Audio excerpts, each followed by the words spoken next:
next item on our agenda is public comment. This is again an opportunity for people to speak on items that are not on the agenda.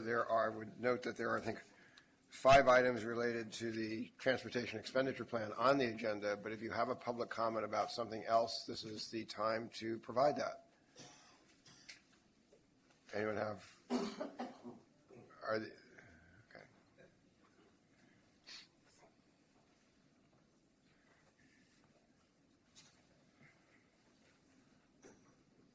Okay, so our first comment is Joel DeValcourt. Is this general public comment? Oh, I'm going to check. Pertaining. And Joel, this is for general public comment? Okay.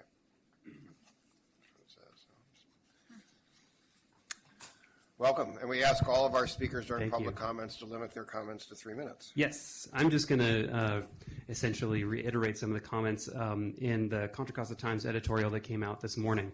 I'm just going to read from what it says, and then I'll let you guys get on with your business. We must motivate people to share rides, take public transit, and live closer to jobs. Building more freeways is not realistic right now. We must better use those we have. As for the other puzzle pieces, first, we must make public transit more accessible, reliable, and affordable. Second, there's housing. We must set limits, not on the number of units, but where we place them. That means infill development. We must contain the sprawl rather than enabling it. Contra Costa transit officials, for example, should remember that as they plan a transportation sales tax increase, sprinkling funds around to win support without regard to growth and its inducing effects is not acceptable. Those are words from the Contra Costa Times editorial board, so just wanted to pass that editorial around to you all. Those sections are highlighted for your consideration this evening. Thank you very much. Thank you. All right, so that moves us to the approval, assuming there are no other public comments. That moves us to the approval of the minutes of our special meeting of February 3rd. Move approval. Second. Motion by Commissioner Romick, second by Commissioner Mitchoff. Okay. All those in favor, please say aye. Aye. Aye. So that brings us to our first regular agenda item, and we have essentially a series of presentations tonight. One discussing BART to some extent, one regarding non-BART transit, and the third regarding the essentially transportation for seniors and people with disabilities. And I wonder if the authority would like to take those in succession and defer the discussion of item 1.2 until after those are done. Yes. Okay, seeing nods. Then let's begin with item 1.1. And this is the discussion of BART. Mr. Chittenden. Yes, thank you. Excuse me. Thank you, Chair Tadson. Russ Chittenden, Chief Deputy Executive Director, here with the authority, and welcome to our February 17th special meeting. I'm getting ahead of myself here. And again, this item is related to some exciting news that's happening with BART. We've talked about this a little bit at some of our prior meetings, and I don't intend to repeat what's in the staff report, but I do want to kind of put a little definition around it, and I believe Director Murray would like to make a few comments about some of the actions that were taken by the BART board last week. So a couple of handouts that are included in your package on the DS. The first is a one-pager that outlines a draft expenditure plan discussed by the BART board last week, and I want to again talk about how this relates to our discussion here at the on our potential expenditure plan. This isn't necessarily to talk and sell the BART's measure, but as we mentioned in the past, we're working very hard to make sure that we have a coordinated two coordinated plans that would make sense if they both end up on the ballot this fall. The summary of this is that about 90% of BART's potential bond measure will be to rehabilitate the existing system and install upgraded control systems and positive train control. And the other 10% is to improve access to stations, which is similar to some of the funding that came out of the RTPC requests as we asked them for their priorities for our potential measure. And again, I'm sure we'll hear some additional info from Director Murray, but as I understand it, this 90% of the funding in the BART bond measure, coupled with additional or existing funds that they've already secured, will improve the safety and the reliability of the BART system. So that's something that will happen immediately, something that's very positive. But that in and of itself is not going to increase the passenger carrying capabilities of BART. I think, as we all know, as we've talked about before, BART has worked with its partners to fully fund the replacement of its existing fleet of about 775 vehicles, if I remember that correctly. And they've developed a plan to increase that fleet by another 306 vehicles, and that's really where it comes back to us and the discussions in our measure. Another document, it's a multi-page document that's in your the handout on the dais, is a letter from the BART directors that represent Contra Costa to Chair Pierce, and in that BART has put a proposal on the table on how to fund the expansion of their fleet.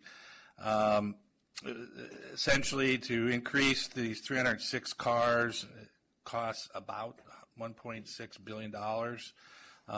BART's request is that each of the 3 member counties fund about a quarter of that expansion, and then we would seek to find other regional sources to fully round out that entire funding package. The resolution mentions $400 million. I know there's been some changes that have occurred over the last week or so.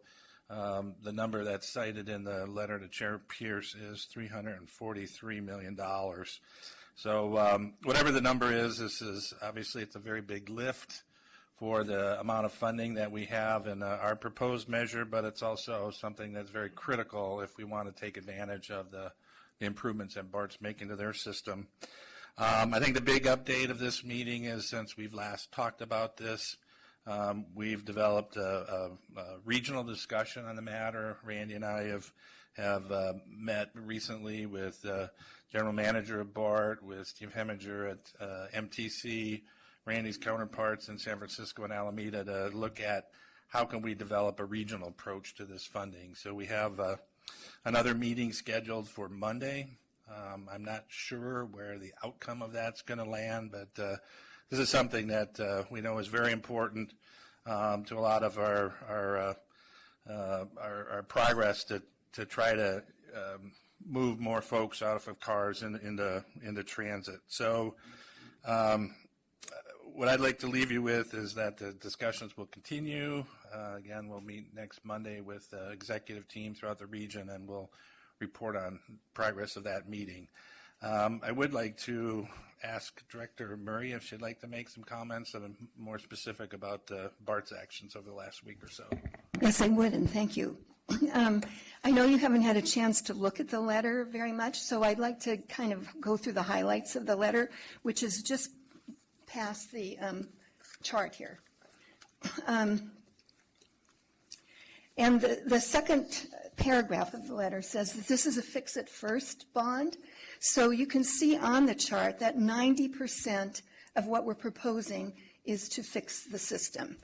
Like, for example, the first one, renew the track, that will be replacing 44-year-old track that's never been, fully replaced since the system began. And upgrade the train control system. We still have a system that was built in the 60s, and now we have much newer technology where we could run the trains closer together. So this would accomplish those things. The other 10% is for reducing crowding, improving access, including parking, including turnarounds, and so forth. So all those details I can give you at a future date if you're interested in the actual expenditure plan. I know you don't want to go through that line line tonight, but I wanted to tell you it was available, and that really our measure is focusing on fix it first. In the second paragraph, it says that BART has always significantly self-funded its maintenance and rehabilitation. So we've taken money from our operating and put it into capital and used that to maintain our system. I know I've been doing a lot of Better BART presentations around the county, and people always ask me about a sinking fund. Why don't you have a sinking fund for this? And in fact, the Contra Costa Times editorial that you have in your packet also talks about us not responsibly planning for capital funds. We have, over the past 10 years, a sinking fund of about $50 million. We need, from this measure that we're going to do, $3.5 billion. Now, can you imagine if back in '72 when this system started, those directors started compiling billions of dollars to sit there until they could replace the system? I mean, that would have been very irresponsible to have that money sitting there, not to mention that it would be attacked by the state, who'd want to take some, or the labor unions in the negotiations. So what we've used the money for is to expand the system. The system stopped at Concord, and we used the money to match federal funds to build the North Concord Station, the Pittsburgh Bay Point Station, the whole line from Castro Valley to Dublin Pleasanton, and from Daly City to the San Francisco Airport in Millbrae. So we took the money that we had and made it better for the Bay Area. And now we need to just do the nuts and bolts of it with our measure. So I think that it's irresponsible to say that BART has not used the money wisely. We have expanded the system for the enjoyment of the whole Bay Area.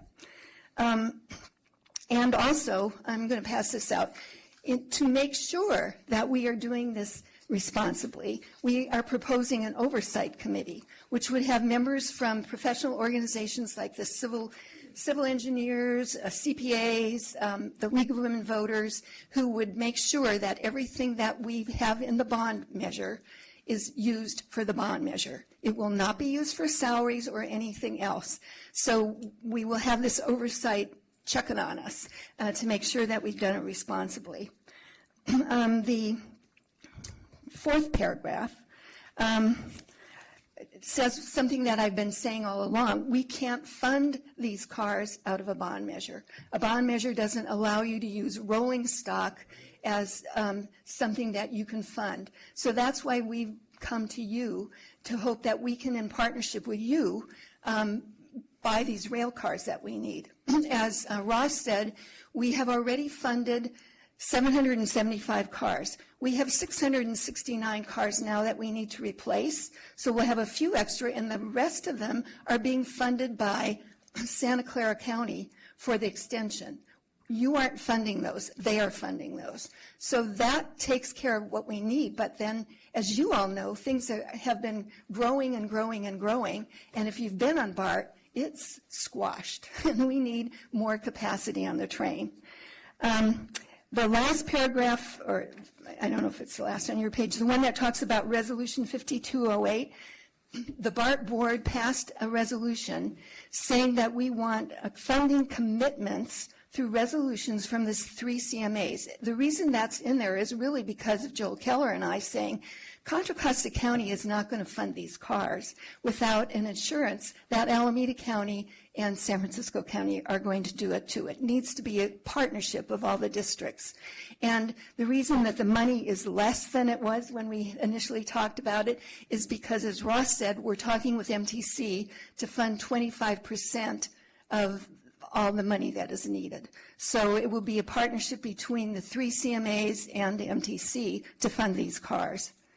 Going over to the part about more service for Contra Costa residents and that table there, it shows you that if we can do this, if we can get these cars, we will have more seats in the fleet, of approximately 50% more than we have today, and the trains can run every 4 to 5 minutes with the new train control system. So it'll be a massive benefit to people instead of having to wait 10, 15 minutes for a train, every 4 to 5 minutes in the commute hour. And you can see by the chart how many riders that would take, and that they would all be 10-car trains on most runs. The one underneath that says making CCTA's TEP investments work. You know, because you had the I-680 plan. That plan talked about having shuttles to BART. And Plan Bay Area talks about having residents around TODs around BART stations. None of that's going to work if they can't get on the trains. We have to have more cars, or the plan, your plan to move people into transit is not going to work unless we have more cars. We can have County Connection and WestCat and so forth bringing people to our trains, but if there's no room for them, it doesn't do any good. We need those cars, and we can't do it ourselves. And the second to the last bullet there, Contra Costa resident support, BART, you've seen the polls. The polls show that with BART in your measure, it greatly enhances its passage. So for all those reasons, I would ask you to consider funding the BART cars. And really, it's our bottom line. We have to have these cars in order to support your measure and our measure. Chair Tadson, may I make a few other comments related to some of the discussions that have happened? So again, just directly with BART, we're trying to figure out what goes in each respective measure. So there's certain, as I mentioned before, there's certain things in that last 10% that potentially are some of the things our TPC's requested. So we'll sort that out as we go forward. And again, as Director Murray alluded to, something that is very important we know to the voters here would be to see some kind of guarantee that each county is stepping up for some share of the funding. One of the interesting things we did find out in the discussion is that San Francisco actually already has $12 million in their prior measure for BART cars with the same kind of language that they can't release that unless there's commitments from Alameda and Contra Costa. So at least we have a place to start, and hopefully we can find a way up. One of the other topics we're talking about is cash flow and financing. So that's, again, another place where either BART or MTC might be able to help us, would be if we do have a cash flow stream for cars that's potentially over multiple years, they may be able to help us with the financing for that, and it might just be a direct cash payment. So there's a lot of different things on the table.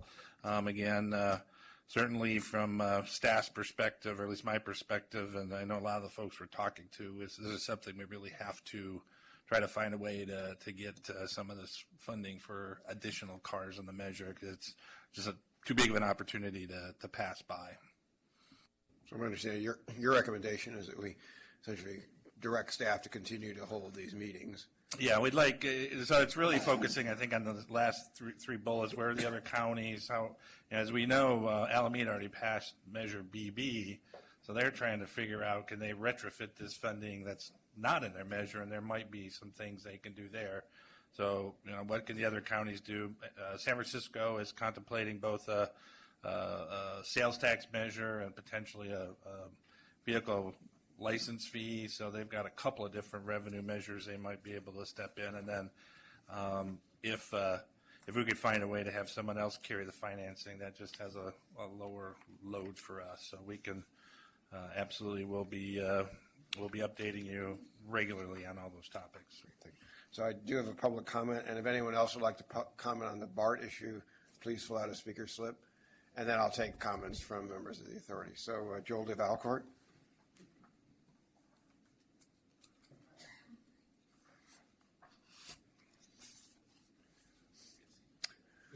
Welcome. Ross offered me the seat. Can I just hang out? Just wanted to say a few words that essentially that we strongly encourage that you support and favorably consider the continued conversations between BART leadership and CCTA leadership. I think the equation is pretty simple. For every person we take off the highways in Contra Costa, we improve our quality of life. We improve the options for transit and ease congestion. And I think voters really, they get it.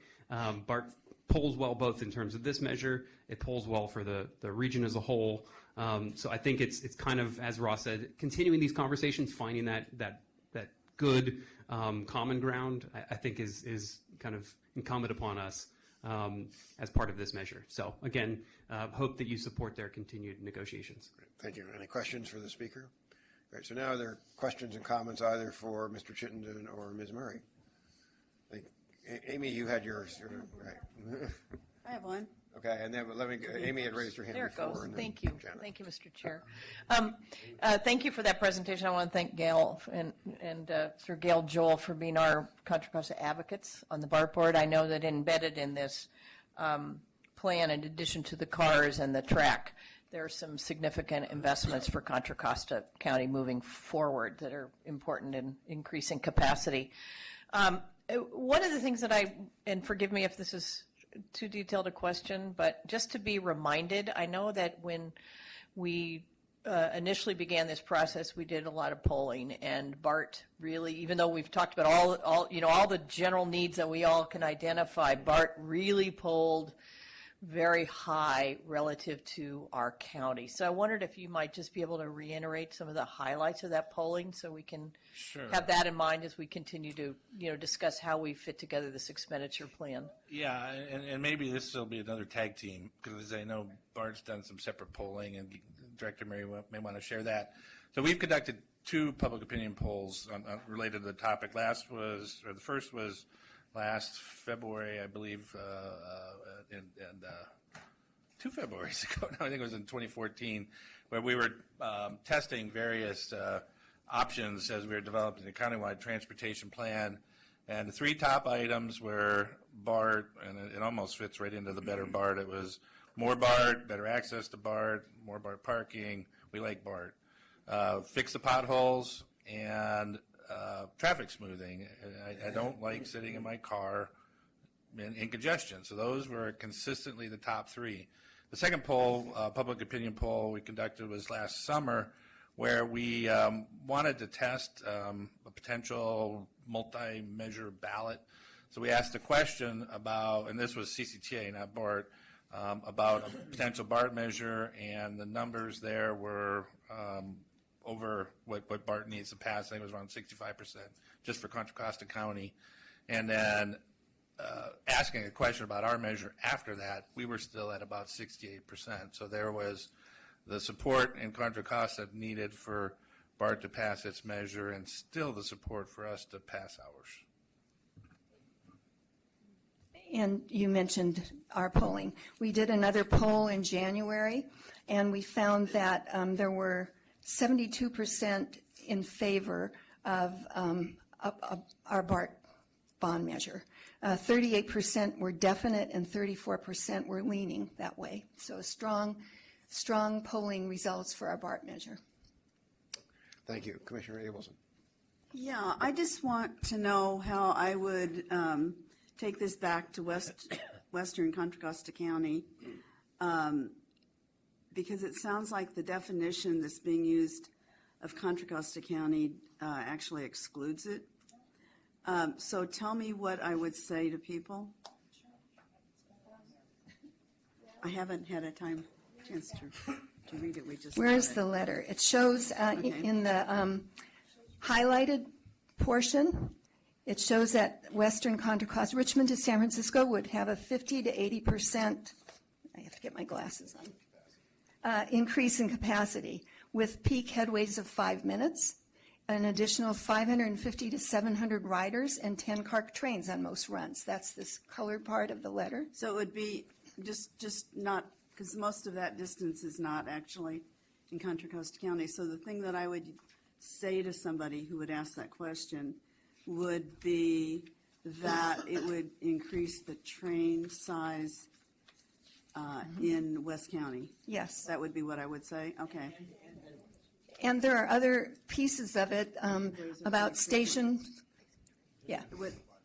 About the stations and better access to the stations, whether it be parking or whether it be bicycle and pedestrian, but the whole access component also. There is a whole... So okay, let me just, what I'm really thinking about is the fact that there has been a lot of interest in West County in having more stations, for example, which is an expansion, not a fix-it-first approach. And in that case, it to me looks a little bit different. So I'm just trying to figure out what words I would say to say that somebody lives in Panola or Hercules. This measure will not be for expansion. I can assure you of that, even though they may want So that. what do I say to somebody from one of those cities, for example, so that they will be supportive of this measure? Well, I know that a lot of them still ride BART, so they would be able to get on. They would be able to get on the train, and it would be a faster train because we would have this new train control system, so we could run the trains closer together, and that means more trains coming through.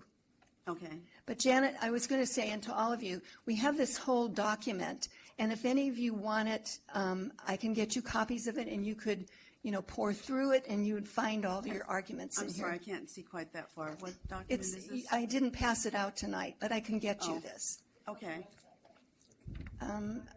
Yeah, it is. I think they're revising it, but it is on the website. An yeah. email would be great. I should suggest that you provide if you could provide the link to the document to Mr. Chittenden, he can put it on our website. Okay, that's a good idea. And then Commissioner Arnerich? Thank you, Ross. From some of our seats on this side, it's been challenged to get San Francisco to participate at the level. The BART system was built to get people to and from San Francisco, but yet, and they reap billions of dollars of taxes. They have employer taxes, they have employee taxes, but yet they don't pay their fair share in a lot of ways. So they're saying on this, and I think it's a good plan, that we'll share this equally. But what's the basis of San Francisco residents wanting to tax themselves for something that doesn't directly benefit them? Because people who live in San Francisco don't use BART to the extent that they use their own railway systems and things like that. So what would be the likelihood and what's the timing of them being able to come up with a third of this proposed cost? I would be very speculative to try to answer that question, but certainly the executive management has expressed willingness to contemplate this in a measure. I will say that she's pushing very hard that we try to increase the amount of cap and trade funding that might come into the regions. You may know some of the projections for cap and trade sales are higher than what was projected last year. So MTC is looking at how to best distribute that, and I know that's something that Tilly's going to be pushing very hard for, and I think we might jump on that as well.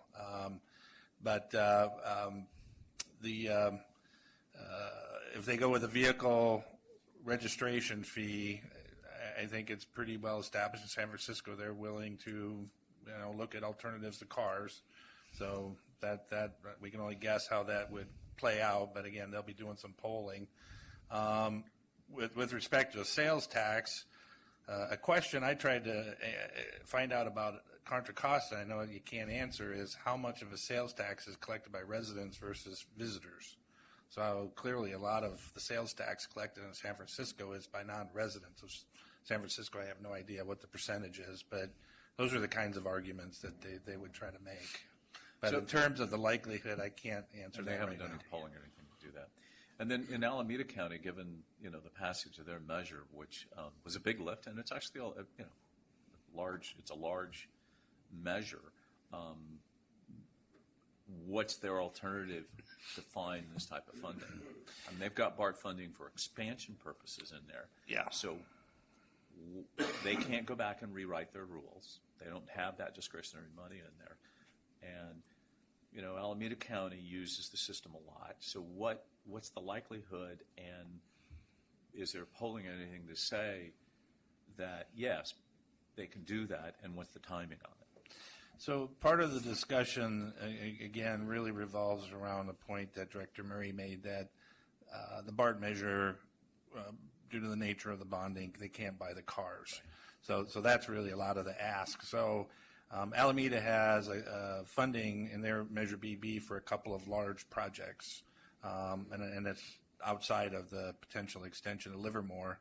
So again, what they're looking at is if there was some other way through a regional solution or some other solution for those projects to get funded, they may be able to free up money that could go to So cars. they believe they could reprogram it in some way. Yeah, so if, you know. So I guess that both of those, just and again, it's a good plan, and I get that how the funding has to work.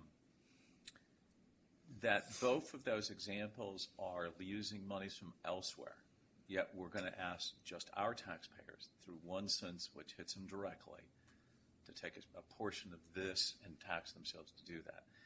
Well, San Francisco's talking about, well, maybe we'll find some regional funds. Well, BART can find the regional funds. We'll support them in that.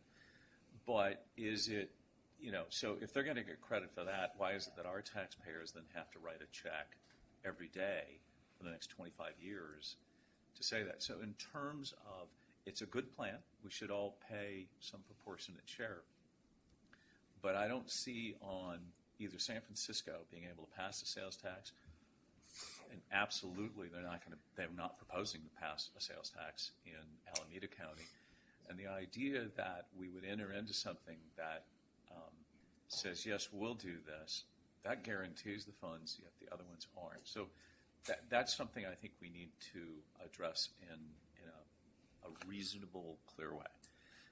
The other thing is just we should always be factual, and I know we want to combine things. So our survey shows the number one issue that people want to see was pothole and pavement repair. Number 2 was BART parking.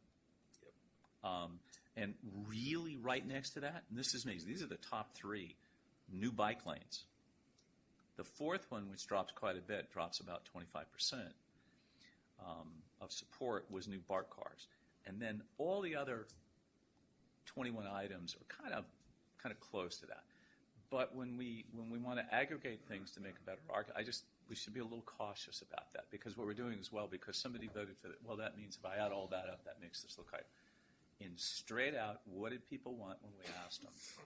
Number 1 was pothole and pavement repairs, and I think we have a plan that's working well towards that solution and responding to city needs.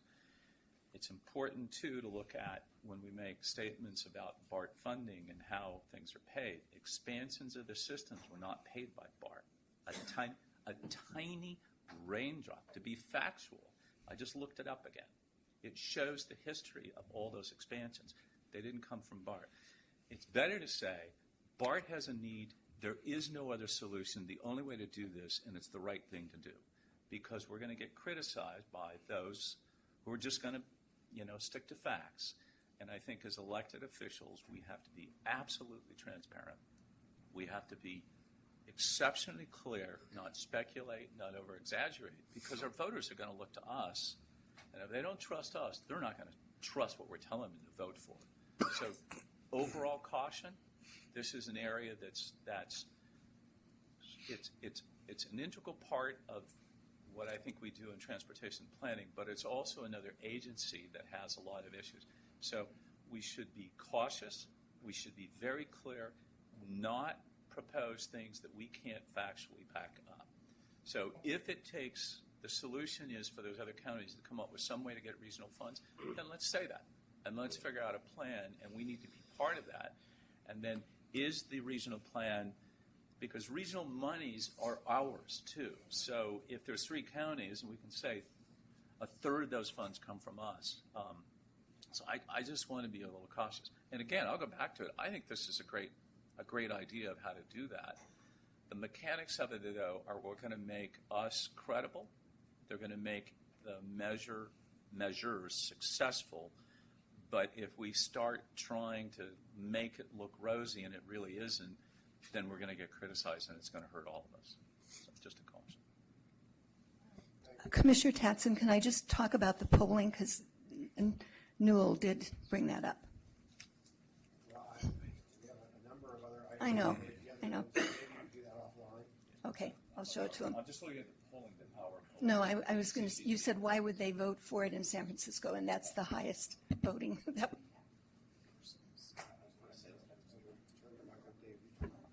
So, but somewhat as a follow-on question to Ross or Commissioner Murray.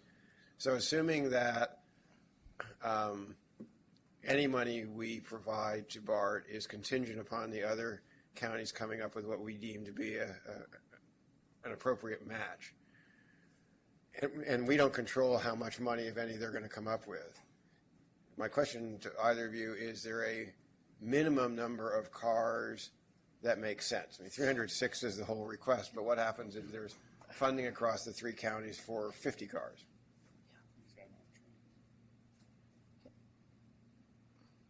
Can I, Don?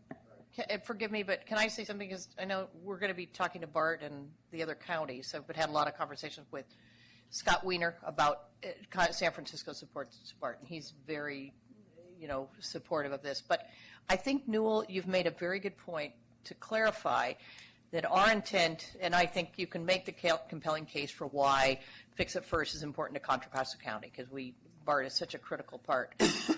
But what I hear you saying, and I think I just want to understand and clarify, is that what we potentially would be saying in an agreement, and there's you've seen some draft language about the agreement between the 3 CMAs and MTC, is that Contra Costa's contribution is contingent upon those other counties finding local funds, not going out and getting a share of the regional funds to match our local dollars. Is that, I think that's a big part of your point. Right, and to be clear, so I just wanted to clarify, because we're going to be talking in the next few weeks. And absolutely, that was clear. What I was talking about in San Francisco was them, if Ross was suggesting they're going to do a sales tax measure to find their funds to put up for this share of buying BART cards, I don't see that being reasonable or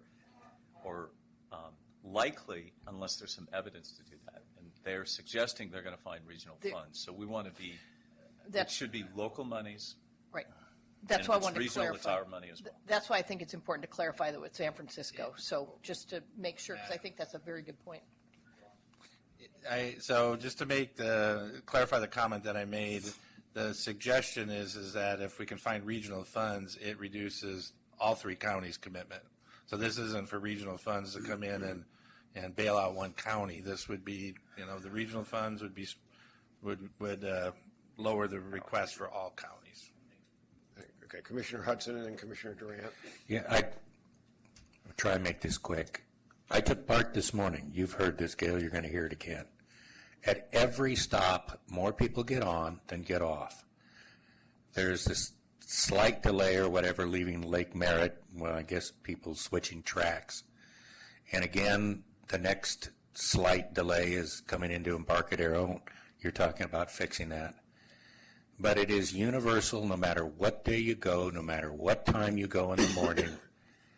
30 to 40% of the people get off at Embarcadero. A like number seems to get off at Montgomery. And by the time you get to Civic Center, you could sleep on those chairs and have your choice. So the reality here is, if you're going to put more people on the cars and get more people off sooner, they're still going to the same 3 places. And if you don't have a plan for Embarcadero, especially since we're going to be moving into that building that gets off at Embarcadero, we're all going to be sitting on a level of service F on the escalators. And I hope that somewhere in that plan that we can pitch this, because a lot of these people are my neighbors going to these places, that you're not just going to get on a train and not be able to get off, because that is just woefully too small at Embarcadero. Thank you, Mr. Chair. Let me start by saying I agree with everything Newell said, and so I won't repeat any of it. But I have sort of what I think is a baseline question, which is, assume we decide to put this ballot on the measure. This measure on the ballot. That's the cold medicine. And assume further that the measure passes, and we've made the commitment, but the other 2 counties don't. How are we harmed? Do we end up parking $400 million that is just sitting there for 20, 30, or 40 years and can't be used for anything else? And ultimately, right, what happens to those funds? Okay, so that's a great question, and it'll be something I'll probably talk more about when I get to item 1.5. So we have draft language to address that already. If you really look over the needs, or at least what we think the needs would be for BART-related activities over the next 25 years, it's going to exceed $400 million with or without cars. So the draft language that we hope to be talking about in a couple of weeks would have the conditional language about the other counties and other conditions that we want to put in, but also have flexibility. If this never materializes, we can use it for last mile, we can use it for trails leading to BART, we can use it for BART parking. We use it only for things that this board authorizes, whether it's cars or something else. Okay, so that sort of leads to my next question, because that was one of the follow-ups that I was going to ask you. Is so sort of consistent with what Newell was saying. It worries me to pitch this to the public as that this is for cars, if there's actually a really good chance that it goes for lots of other stuff, and then we're back again in 10 years or 15 years or 20 years pitching for cars again. So how do we sort of structure it to prevent that, right? I mean, it's not, and again, sort of to sort of say the obvious, I think we all love BART, we all support BART and all of those other things, but it's about the integrity of the process and the commitment we make to the voters when we sell them these things to actually deliver it. Well, I think what we would be selling is a better BART system, which is the BART system itself, and how we would have access to BART and use that. So, I mean, that's a very good point, and on many topics we're asking ourselves the same thing. How do we figure out what the crystal ball looks like for 25 years, whether it's BART or technology or almost everything in the measure. So we're going to have language we'll bring back in about 2 weeks, and I think you need to test what we put in front of you to see if that addresses that, because that is a I don't even want to use some of the words that people might use. We want to keep the opportunity available, but we also don't want to lock ourselves in so that we have some big expenditure that we can never get to. So you'll have to answer that question when you see the language. Okay. Thank you. Is there any more comments? Otherwise, we will bring this back to our meeting on March 9th. Seeing none, thank you. So we agreed we're going to postpone our discussion of item 1.2 and move on to our second report regarding non-rail transit. And I'd like to welcome Mr. Engel.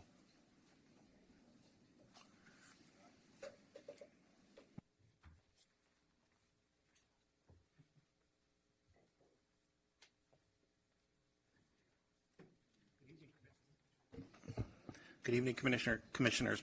Pleasure to be here tonight. So for this item, non-rail transit, as opposed to previously under Measure J, bus services, one of the major items that we want to get discussion and direction on from you, and looking at this as a non-rail transit perspective, is we see a lot of changes over the next 25 years that could be happening.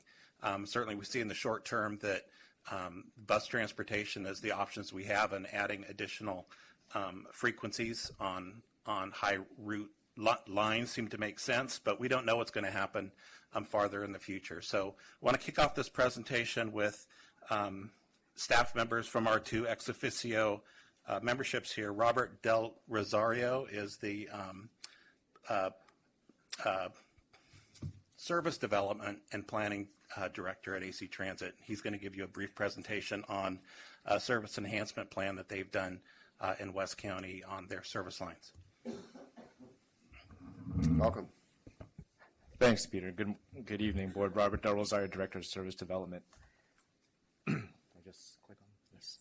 I'm going to go over our service expansion plan that we put together at AC Transit that covers all of the entire service area. And we did receive Measure BB funding in Alameda County, and that was the impetus for a lot of this plan. But we did put together some recommendations for West County just to see what that would look like and where our needs are for service expansion. So just to give you the background on where the Bay Area is headed and where AC Transit service area is headed, there's going to be tremendous growth, as you all know, in jobs and population. For AC Transit, the employment growth between now and 2040 is 40%, and the household growth in terms of population is 30%. But exponential to that, the transit ridership will grow significantly.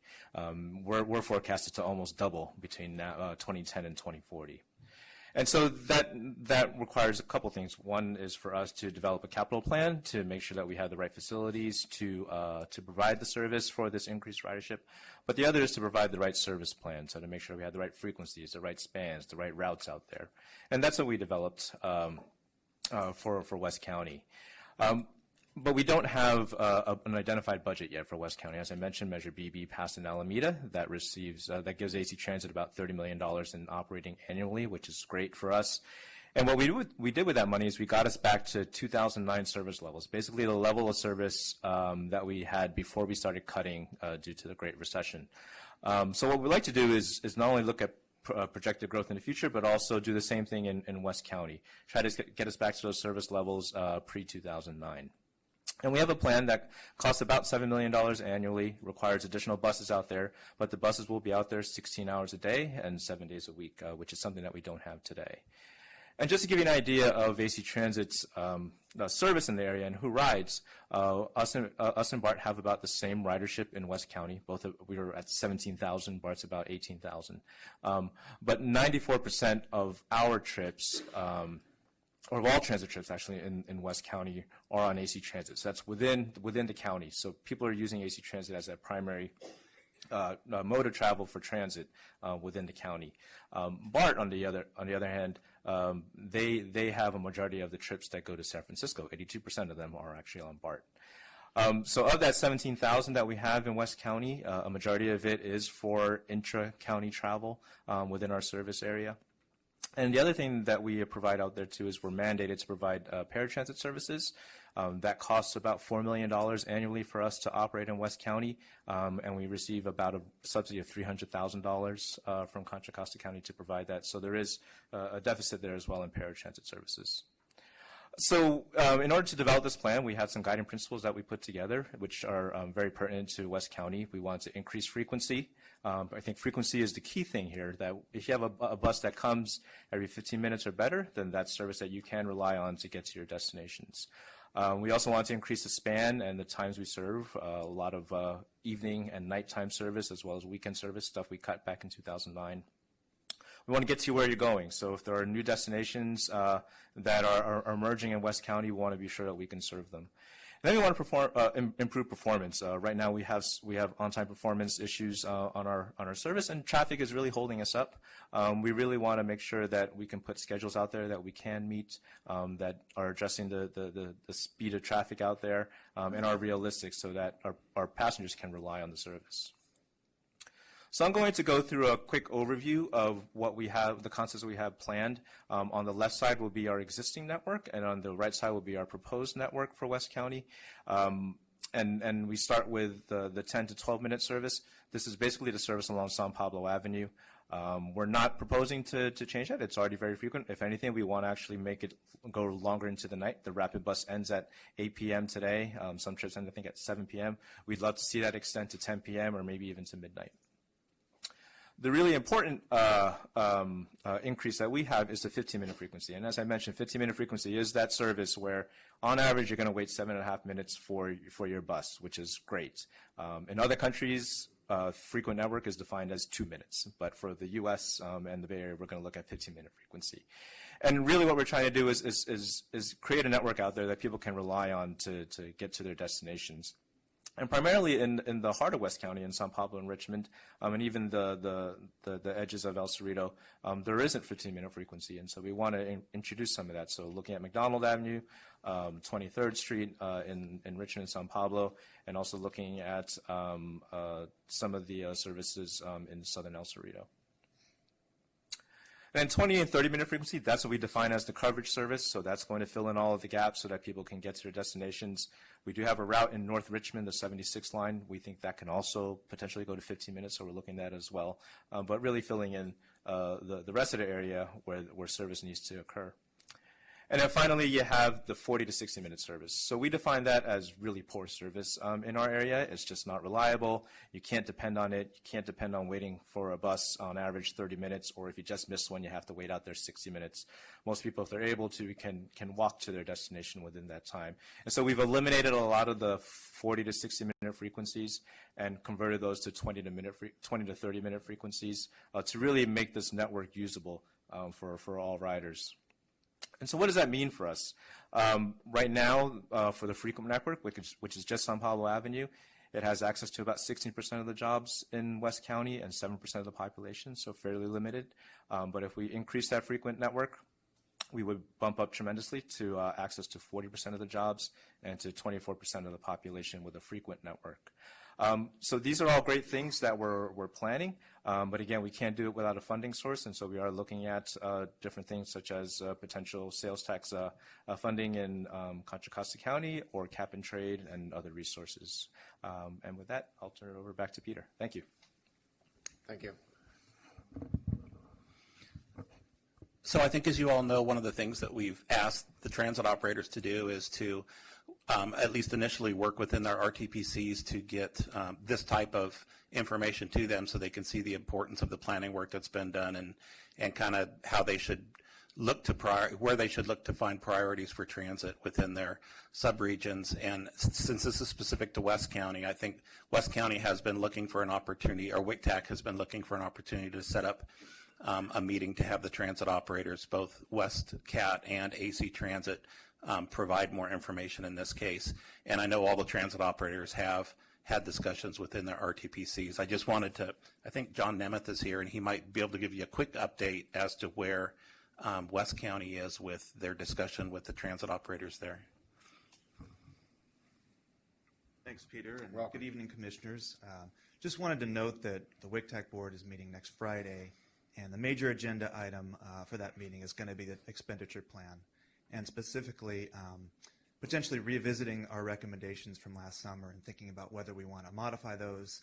And central to that conversation is whether we want to beef up the funding that we propose for bus operations specifically. So this question about AC Transit funding and WestCat, I'll include in that as well, is something that we're going to be actively considering next week. And if there are changes, we will certainly let the authority know. But we're very, I'd say, aware of and sympathetic to the needs of AC Transit and WestCat, and have had similar presentations to our TAC and board, and are going to be taking a look at it. But as you know, our board, just like you, has got a variety of competing interests and needs, and so trying to get that balance right is something that is challenging, but something we're going to take another look at. So thank you. Thank Unless you. there are any questions. Was there, Commissioner Taylor? I'm not quite sure whether you address it or whoever the AC gentleman, but I guess the question I'm asking, that if we extend the hours, and do you have any proof, or you guys know, first of all, does it take some vehicles off the road, but also do you have the ridership? Say you went from 7 at night to, you said it quits at 7, I think that's what you said. So if it went to 10 p.m., substantiation that you'd have ridership, and then also vehicles would be the impact of the roads? So the way that we developed the plan, we looked at a couple of factors. Land use, essentially, and both population density and job density. And so how we develop the plan is if we know where the densest areas are, then we know that there's a greater propensity for people to take transit. West County has many pockets of low income and minority neighborhoods, and it used to have very strong transit ridership, and we've just degraded that service over time. So returning it back and also putting in the frequencies to where the density is, not necessarily, say, up in the hills or in other areas that are less dense, I feel confident that we can increase the ridership back to what it was pre-2009. Let me give you a partial answer to that. Commissioner Peoples. When we first introduced the 72R, we've always had local service on San Pablo since the key system. When we introduced the 72R, which is faster, skips a bunch of stops, we got about a 20% bump in ridership, and according to a Nelson Nygaard survey, about 13% of that 20% came from people who had previously driven in single occupancy automobiles. So the additional speed of the 72R with a limited span, it only went from 5 to 7 Yeah. 6 to 7? 7. 6 to 7.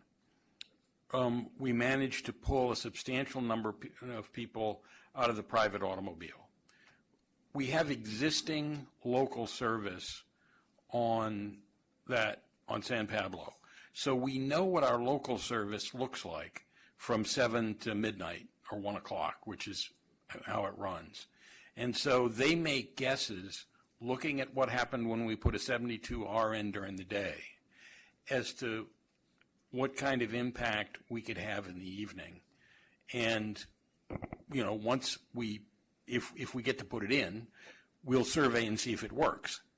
But our past experience tells us that giving people a better ride and a faster ride pulls them out of their car.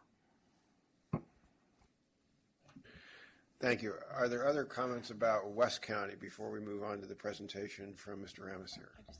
Yeah. Commissioner I just Ward. had one quick question. This may be to the WestCat board members or to you. Thank you.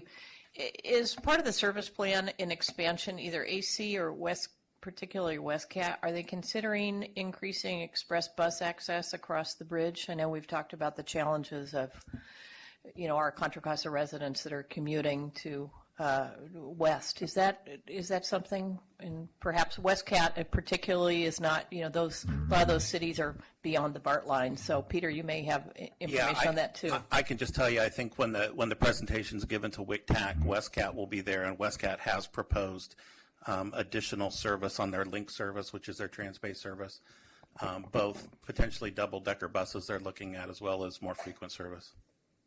And Charlie, if I'm wrong, you can tell me I'm wrong. Okay. Thank you. Other comments about West County? If not, thank you very much. Appreciate it. We look forward to hearing your report after the WCTAC meeting. So the other side of the coin in the county is the other three operators, which are more what we would consider suburban operators. Obviously, they operate in much lower densities. Rick Ramesir is the general manager of County Connection, and we're going to let him speak kind of basically on what some of his concerns are, what his operating issues are, and we can move on and have the discussion after that. Thank you, Peter. Thank you, members of the commission, for allowing Transit to spend a few minutes with you this evening. I'm going to start by saying you've got AC Transit in West County along with WestCat, and then in Central and East you have County Connection and Tri-Delta Transit. And the three smaller systems are JPAs. So we actually are made up of members of your councils and our boards. So we're very used to going to the sub-regional groups, the RTPCs, and talking about these issues regularly. And we went to Transpac and SWAT, and Tri-Delta Transit went to Transplan, and we are supportive of generally of the submittals that those regional bodies made to this body, and we see a lot of synergy there. The approach we took was this 15-minute headway concept, because we're hearing a lot of things come out that when you put transit on a 15-minute schedule or less, you increase the ridership. And on many of the routes that serve the BART stations, we just don't have that today. So we put together a plan of what that looks like using what we know today, not what we don't know tomorrow. And I think that's a key point, because the price tag for County Connection to have 15-minute headways in all our key corridors to BART is high. It's a lot of money. For example, if Transpac were to pay for the entire Transpac share, it would take up 36% of the Transpac allocation. So just to give you a sense. The good news is, in my opinion, and this is my opinion, is that technology is going to offer us opportunities in the future to do things differently. We don't know what the transit world is going to look like 25 years from now, but this is a 25-year measure. So I'm pleased to see in the staff report an attempt to try to get at flexibility, because I know in the previous measures we tried to nail down where the funding is going to go. And, quite frankly, we're still operating basically the same system we operated in 1995. It does a good job for what it was meant to do, but I don't think we want to make a commitment to operate that same system in 2040. I'm hopeful that technology will help us operate more efficiently and get more people moved at a lower cost. So I think that's a key piece that I would want to throw in there, is that there's flexibility, and if something we do today doesn't make sense 5 years from now, we can move it around. We can take advantage of what we learn. And that's part of what I think is unique to different sectors of the county. I think, in West County, AC Transit has a heavy lift. There's a lot of people who need that service, and they're going to probably need it for a very long time into the future. I think in Central, South, and perhaps East County, you're seeing more people move out here who would like to use transit, but they want that transit to be quicker than the car, efficient, and it's going to have to be flexible. You're just always going to struggle, I think, to serve certain sectors of this county with a 40-foot bus. And I think we got to be willing to recognize that. And so that's really all I wanted to say. We're supportive of what the RTPC's put forward for transit. We think we can use that money wisely, and be happy to answer any questions. I just wanted to clarify, when you say we are supportive of the RTPCs, that would include Tri-Delta Transit with respect to the transplant recommendation? I am told that they're fine with it, but Okay. They are here if you want to ask them directly. Okay. All right. Are there questions of Mr. Amos here? All right. Seeing none, then let me take public comment. I have one public comment first, and that's Dave Campbell. And if anyone else would like to speak on the issue of non-BART transit, please fill out a speaker slip. Welcome. Thank you. Dave Campbell, Advocacy Director with Bike East Bay, again, formerly East Bay Bicycle Coalition, here to speak in support of better transit and better bus service. It's one of the three key elements to redesigning our streets as complete streets, which we're going to get to on a future agenda item. But one is providing better bus service on those streets. And it's both running more buses, but redesigning the streets so those buses don't wait so long or get stuck in traffic.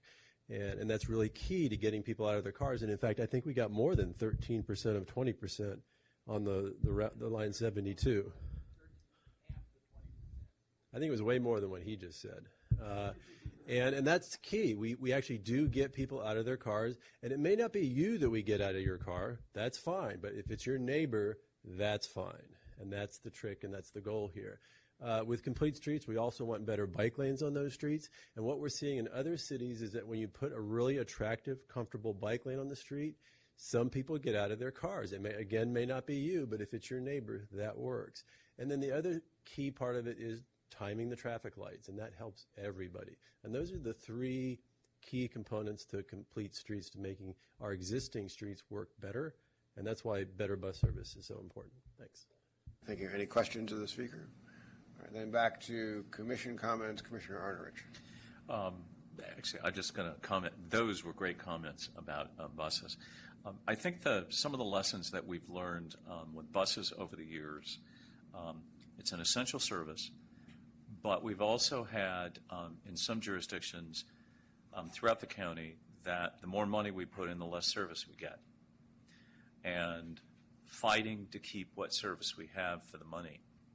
We've also learned in some areas of running bus service through a JPA, and not the ones that are here tonight, that through performance standards, the buses achieve the goals. And I was going to suggest, I think 21st century bus service is not what we've done in the past, not the headways that we're willing to accept, is that we set time money, just like we as cities are being tied, and as suggested by our environmental partners, performance standards, and you shall get your money, that our bus systems are an integral part, but for them to be that integral part, they have to perform.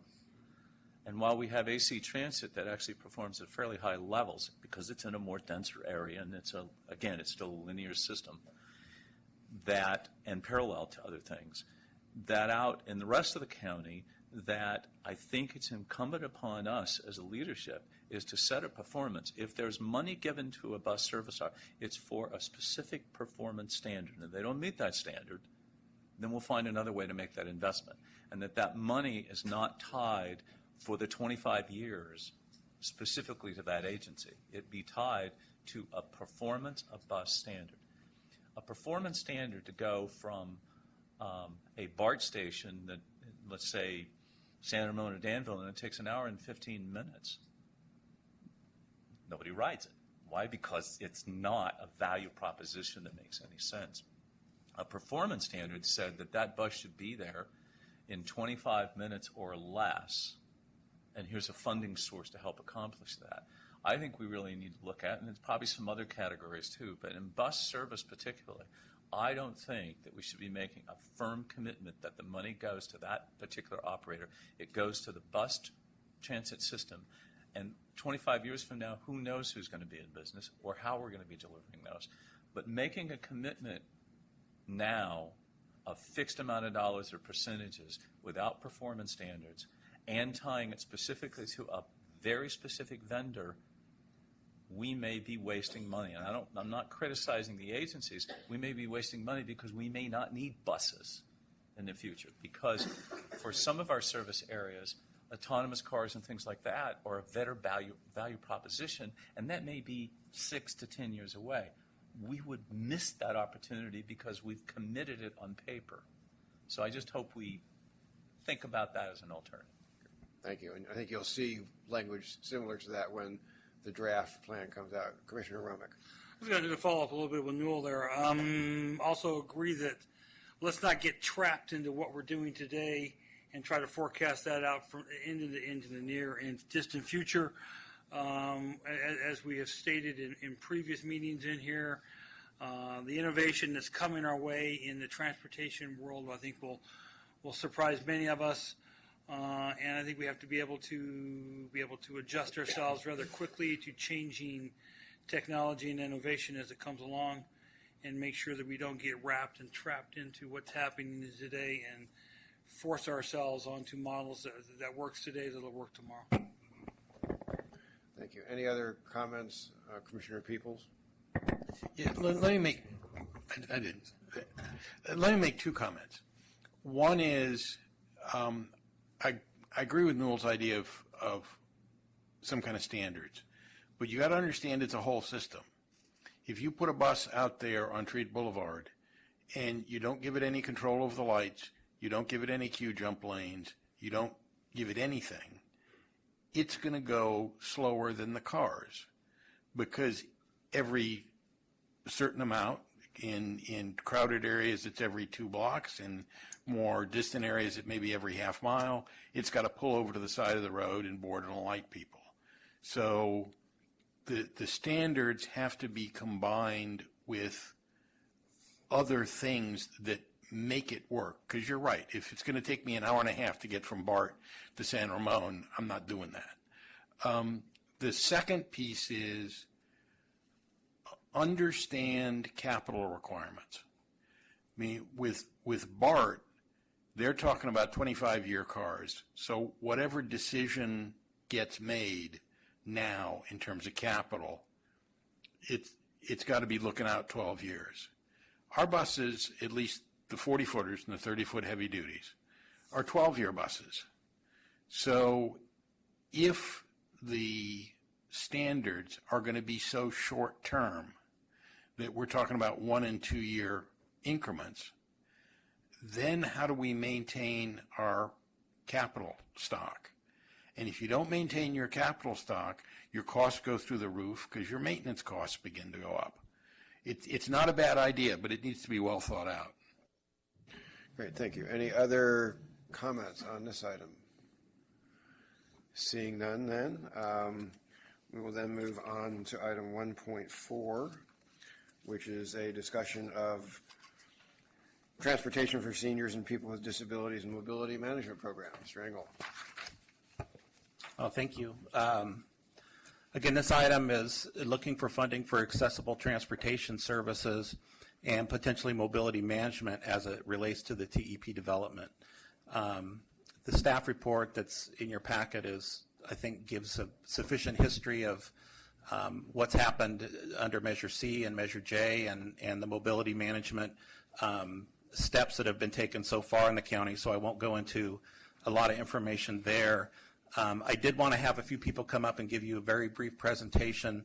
The first presenter, Debbie Toth, is Executive Director of the Rehabilitation Center of Northern California, and she's going to talk a little bit about the needs that are out there related to accessible transportation services. There definitely are growing need, as you all know. Welcome. Good evening, Commissioners. Thank you for the opportunity to talk to you tonight. I'm Debbie Toth, as Peter mentioned. So just briefly, I ran across my email from Monday, September 27th, 2004, the agenda for the Paratransit Coordinating Council, where we were discussing mobility management. And I just thought it was very interesting that here we are 12 years later and we're finally in a position to fund it. And so I hope that this go around, you're able to see the value in it, particularly given the aging landscape. So what we often tend to focus on with aging and transportation for people with disabilities is paratransit. And paratransit really focuses on a tiny subset of the population. So it just says, if you're functionally unable to take a fixed route, we're going to get you from this curb to that curb. And we're going to do it maybe in 2 hours and instead of 15 minutes to go 3 miles, because it's the most inefficient, expensive way to transport people. So I think the intention of the Americans with Disabilities Act was great. I think that the implementation has been costly, ineffective, and only serves a certain subset of the population. So there are people who need to get door through door. So for example, we started in 2006. I also found emails from then. I was, nostalgic today. We don't have a crab feed Saturday, no big deal. So going through those emails and looking at that, we started that program in 2006. And what we did at that time in Contra Costa County was innovative. County Connection retired 4 vehicles. They donated them out to community-based nonprofit organizations. They said, we're going to give you the vehicle. You have to paint it because it can't say County Connection while you're driving it. So you have to raise money and paint it. We're going to give you $5,000 for 2 years for maintenance work. And you're going to provide a minimum of 50 ADA trips per month that offsets our cost of providing those trips. And what we did with one van, one paratransit vehicle, provided over 200 ADA trips per month, took it off of County Connection Link. Not only were we able to get our participants to and from our adult day healthcare center in less than 60 minutes, we were able to effectively reduce overall trip times for everybody riding County Connection buses, Link buses, in the morning at the time that they come to our adult day healthcare program. That's mobility management. Taking away where it's the most expensive place to provide it and putting it in a less costly place to provide it with drivers who have first aid training and sensitivity training and know how to get somebody door through door, and that's their role. So we need to be looking at what the need is, particularly if you consider that in 2011, January 1st, 2011, the last of the baby boomers turned 65. And from January 1st, 2011 forward to 2029, every single day, 10,000 people are turning 65. We have some issues with transportation around that. If you're 85 or older, you have a 50% chance of having Alzheimer's disease. People with Alzheimer's disease need door-through-door service. How are we going to do it? How are we going to do it effectively? How are we going to incorporate technology? How are we going to do this so that the rider gets what they need, as well as the transit providers not being burdened with costs and a population that they may not be able to serve appropriately? The cost of somebody losing their car keys could be institutionalization because they can't get to doctor's appointments or grocery stores or get to the pharmacy. And we need to make sure that we're not, as taxpayers, spending $6,000 to $8,000 a month on somebody in an institution when we could be spending $100 a month on transportation for them. It's a simple solution. Theoretically, I think implementing it is going to be fun. I think we have a lot of people. I think if you could raise your hands if you're part of the Mobility Action Committee in working together as providers who are here tonight. There are a lot of different people represented coming to the table and wanting to be a part of figuring out how we put the rider at the center and we save taxpayer dollars at the same time. And I'm looking forward to your support, and I'm open to any questions that you may or may not have. Thank you. Are there any questions? Thank you very much. Commissioner Work. Yeah. Debbie, we'll all be nostalgic for a second, but I just really want to thank you for your leadership in bringing together this mobility manager program and really working hard with all of our transit agencies in the county to make that happen. I think that this was one of the goals that we put forth in Measure J, and as we go out to our voters in potentially this fall, I think it's going to be really important to be able to show them that we are actively working on improving access for, seniors and people with disabilities, and doing it in a cost-effective, much more efficient way than we've been able to deal in the past. So thank you very much. I wish I could take credit, but I have to say Peter Engel has been a huge partner in this endeavor, as well as everybody else coming to the table, and the fact that we have a mobility management center in Contra Costa is going to make all the difference. But thank you. Great. Thank you. Peter. Yeah, so I also wanted to bring up Elaine Welch. Elaine is the Executive Director of Mobility Matters. It was formerly Senior Helpline Services, and she runs a very successful volunteer driver program in the county, and has taken on, for County Connection that wanted to delve deeper into mobility management, Elaine has taken on some assignments from some grants that County Connection got, and I wanted her to talk a little bit about the experiences she's had, what she's got on the table, what she's got going on, and just tell you a little bit more about mobility management and mobility matters. Thank you. Welcome. Thank you, Peter, and thank you for commissioners for giving me this time this evening. My name is Elaine Welch, and I'm with Mobility Matters, which is a nonprofit here in Contra Costa County and has been for quite a while. We are in the process of rolling out a number of mobility management projects. I asked Denise to pass around just before I got up here a list. This isn't for you to read and ruminate over tonight, but I would like you to see, because I think we're pretty far off the radar with the things we're doing very quietly and very efficiently and working awfully hard. I'm very blessed to have a staff that views themselves as having callings rather than a job, thank God. But anyhow, I wanted you to see many of the things we're working on. You will notice that many of them are in various mobility management plans and the type you've seen in different kinds of venues and in different counties throughout the country. We also, as Peter mentioned, started a door-through-door volunteer driver program 10 years ago. And the whole idea of that, I went out and did research in the county and found that there was something missing. And what it was a free door-through-door volunteer driver program for seniors who could not take other forms of transportation. A huge myth in the ADA is that either you can take the bus or you can take paratransit.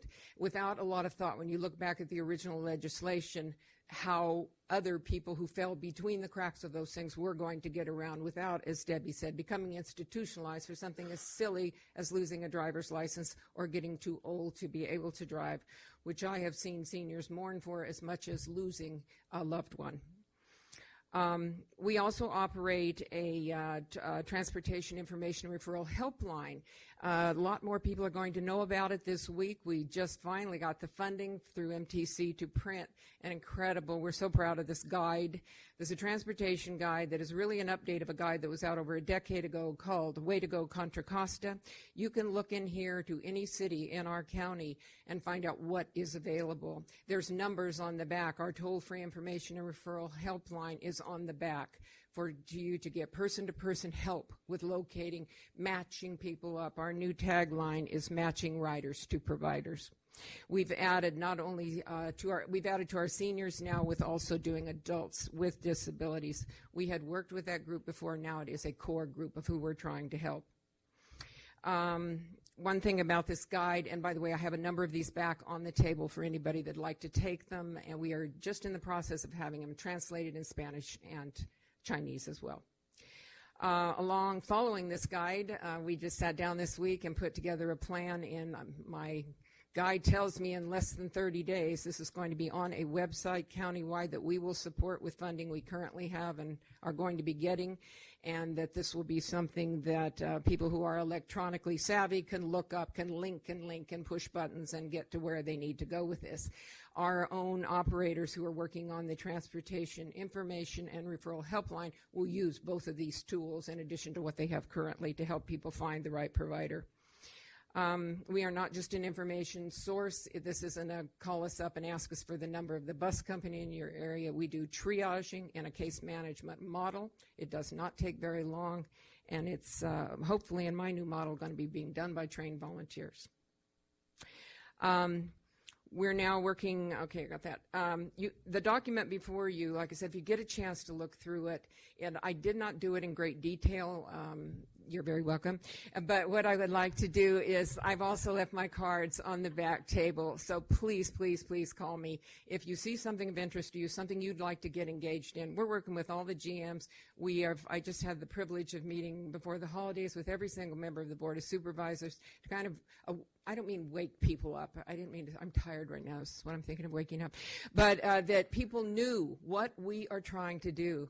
Every one of us in this room is not necessarily going to get sick. Some of us are already sick. I hear you cough with your cold. But the thing, seriously, the thing we are all going to do, is we're all going to be 3 hours older when we walk out of here tonight. It doesn't matter what age we came in. It didn't matter if we had a baby on our hip. That baby would be 3 hours older. And I think it's very important to realize that as we are working with everybody, trying to make this a great county to age in, that we are really looking at all aspects of aging and keeping in mind aging is not an illness. We have a right to get around and be a part of everything that everybody else does. Tonight, I'm here not only to inform you about what Mobility Matters has been doing. Thanks to Rick's funding and some funding we got from MTC, we have been able to really launch this a year ago and working on just amazing, the things on the list that I don't have time to go over. And I think you're going to be very, very pleased with the outcome. We're all going to benefit from it. And we're doing it on a dime or a couple dimes. The most important thing to me tonight was to come and make sure you know what Mobility Matters is working on, have something to take with you to read, and for me to be able to stand here and say how strongly I support mobility management.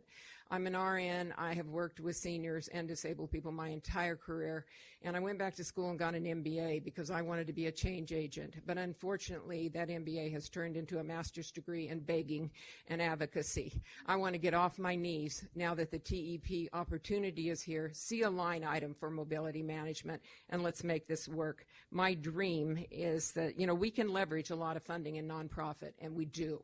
I'm good at that begging, but it'll never be enough. And what we really want to see in the TEP is a baseline that we can leverage, even if it's not enough, a baseline in there that I can leverage with other funding to make this happen. Because my dream is that in Contra Costa County, we will be the county with the exemplary mobility management program worthy of emulation. And I truly feel that's a reachable goal. Thank you. Thank you. Are there any questions? Elaine, thank you. Your passion comes through, and just like Amy said before, what all of you do is extraordinary. Thank you. Thank you for doing that, because without you, it wouldn't happen. Thanks. Thank you very much, and we need your partnership. You bring something to this. Every person here that we have got, I don't want to say the talent, but we do. We know how to find the human resources to do this. We need a steady stream of financial resources that isn't just program specific. Thank you very much. Well, I have public comment, which I'd like to take. John Cunningham, and then bring it back to the board for comments.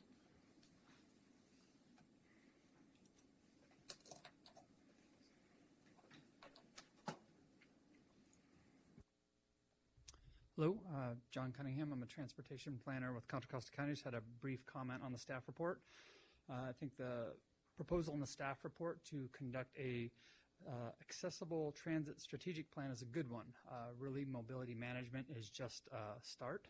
The staff report describes accessible transit in the county as having grown organically over time, and it's filled gaps, it's filled needs, but really it is kind of an informal arrangement. I think it's time we took a hard look at the structure and figure out how we can implement some of the best practices and different service models that have evolved nationwide. I look forward to seeing a future staff report or this discussion here with a recommendation to do that strategic plan. And that's all I had. Thank you. Great. Thank you. Commissioner Pierce. Thank you. I just wanted to say thank you to both Debbie and Elaine. They are regular members at our TransPAC meetings, and we have a long history. In TransPAC, we feel very strongly about enabling these kinds of programs, and we have gone above and beyond, I think, in helping to get them off the ground. And to see the progress that you both have made with your programs over the last 10 to 15 years is just tremendous. I mean, it's absolutely tremendous.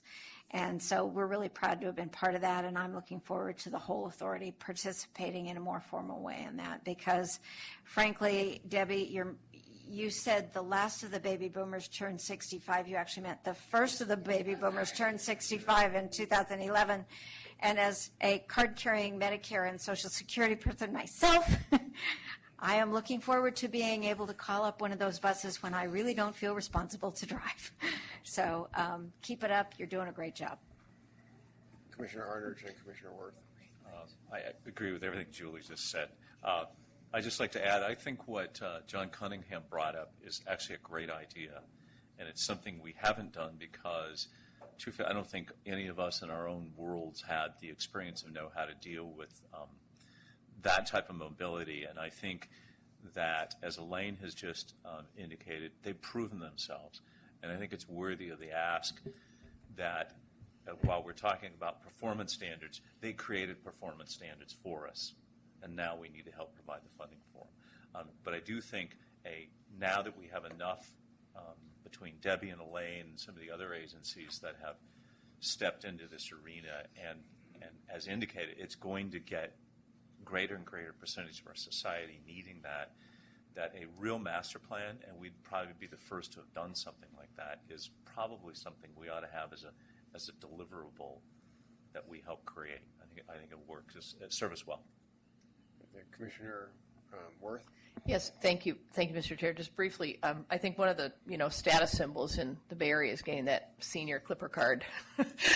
People love it, and they do get on all the transit. I just had a conversation the other day with a gentleman in my father's senior community in Walnut Creek, and he loves County Connection, and he loves BART.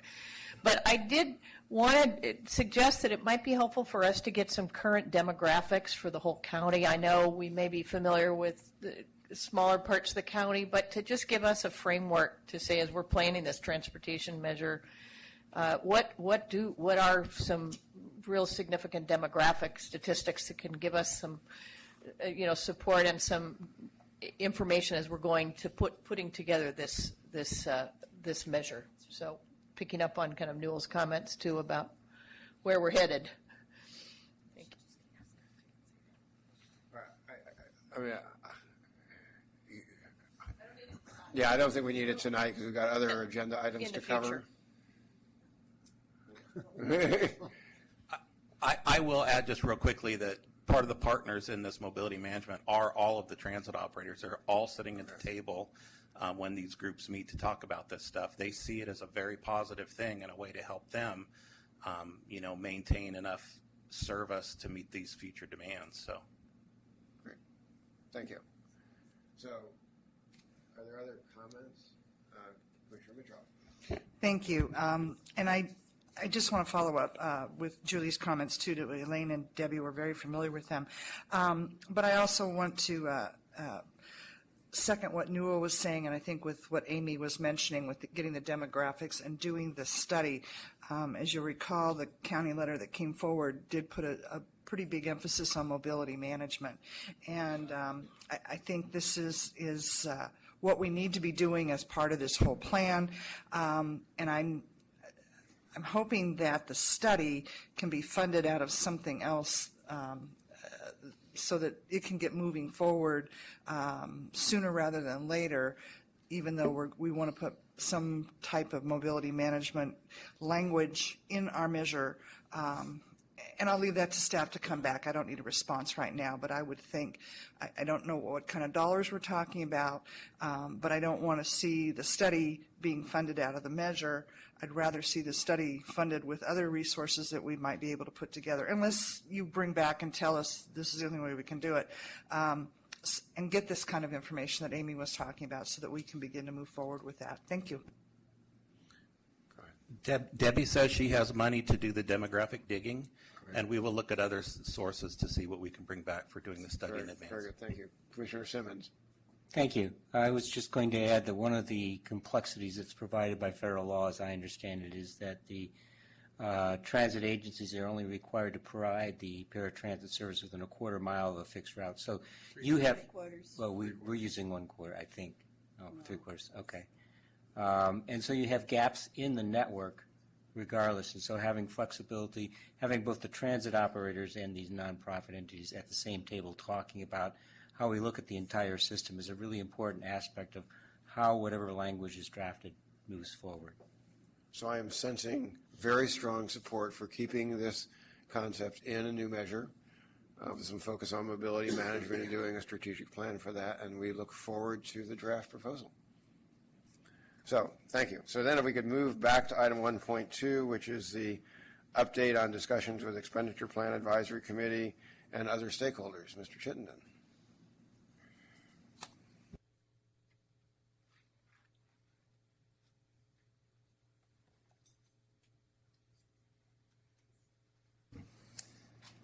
Thank you, Chair Tadson. Before I jump into that, I would like to publicly thank Peter for the work he's doing on this. I get the feeling you guys get tired of me sitting up here all the time. I know I get tired of sitting here all the time. So Peter has really been incredibly helpful, and items that are coming forward in the next few weeks, I'll be calling out Brad Beck and others too. But I just want you to know how much I appreciate Peter's help on this one, on these two issues that I think are pretty weighty, but seem to be headed in a great stakeholder with this discussion. So I want to just give you a quick update on where we are with our stakeholder outreach, and this is something that kind of have to do at the meeting here. We are continuing to hold some days several meetings each day, so we're getting together with a lot of folks, getting a lot of input, and we're using that input to develop this draft that we're going to start a review of beginning next week, and I'll talk a little bit more about that next item. I did want to kind of focus on one set of discussions that are occurring. You do have another handout in your packet. It's titled PMA Alternatives for Sales Tax Measure. And this is really a follow-on from the discussions that we had at our meeting here on February 3rd and touched on a little bit with some of the previous meetings. We've recently, over the last couple of weeks, we've instead of having a couple of different groups talking through staff or talking through some of the different board members, we're starting to sit around the same table and hash out a couple of these issues. I think it really fits around a couple of big items. One is the amount of the funding through a variety of programs that are going to be available to jurisdictions to do the work that they need to do. One is the topic that was probably the big item at our last meeting, infill development, and how do these programs, or is there an appropriate nexus for these programs, local agency funding, infill development, and what opportunities does this present as we develop our expenditure plan? A little background, Measure J, if you added up the programs that were available to jurisdictions, it was about 30% of the total funding.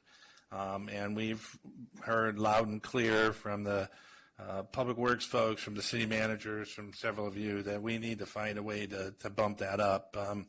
The discussion that Hisham had earlier about the STIP, the other side of that good news, saying that sarcastically, is that the amount of your gas tax funding that goes to the jurisdictions for potholes, that's also going to take a similar hit. So we get it. We need to find a way to provide jurisdictions with more funding. Flip side of that, or not the flip side, but a complementary side of that is the best way to have an efficient system, or make our system most efficient, is to try to build around how the system was built. So this is around transit, it's around BART, building in these opportunity sites that are identified in all of your housing elements. Is there a way that we can either directly incentivize through direct funding or through other means to put some money available, that if certain outcomes are achieved, you have access to those dollars? So again, we've had a couple of discussions with folks around the table, and the handout, the PMA document, is something that was developed last week after the monthly PMA meeting. And Randy attended that meeting. I think he said a lot of what I tried to say here, is we get it that the jurisdictions need more money. We get it that we're not trying to put up a bunch of artificial rules or barriers to that funding, so keep it simple. as a message in there.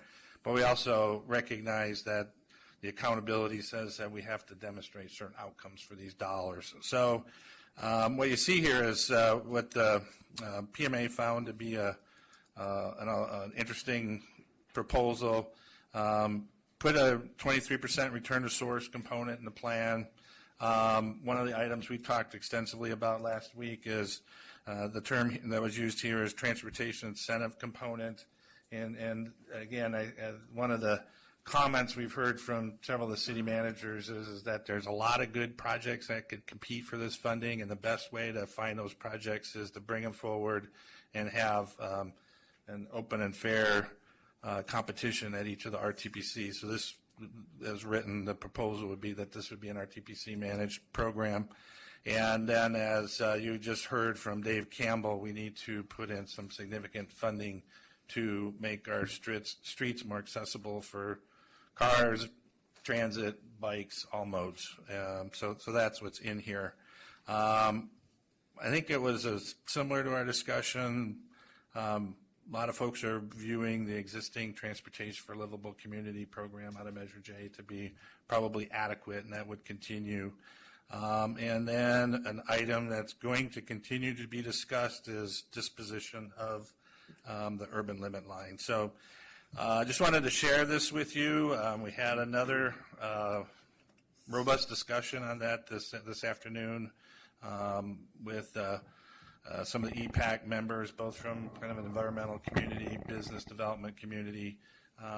Good news is that I think we're zeroing in on some common ground, but there's still some work to do. So just wanted to let you know the work is going to continue, and as we'll talk about in the next item, we'll use all this input to put in the draft, and that's when we really get to see the whole picture. Part of the difficulty, I know you've probably experienced this here, talking about these items one at a time, is you don't necessarily see how they play one against the other, and that's what we'll be able to do once we have the entire TEP that shows the investments, the programs, and some of the strategies about how we try to attain certain outcomes with those investments. So I would just note that, somebody turn their mic off.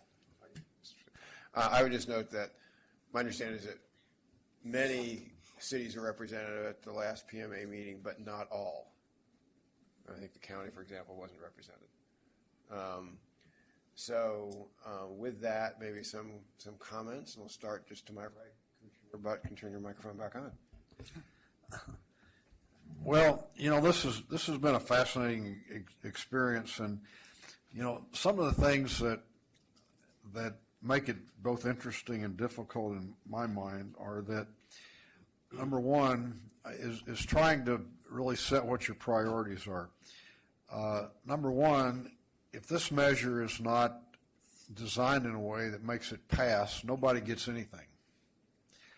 On the other hand, it seems to be a priority for a lot of people to find the perfect allocation and balance needs and so forth without regard necessarily to what's it going to take to get it passed, but what's the right thing to do. And the problem is that if you have the perfect allocation and it doesn't pass, nobody gets anything. And to me, that's sort of the struggle. I think the third one is really the future and of unknown funding sources. We're looking at a lot of these things like this is the only place people are going to know they're going to get money from in the future. But, there's been a lot of talk about cap and trade. It's ramping up.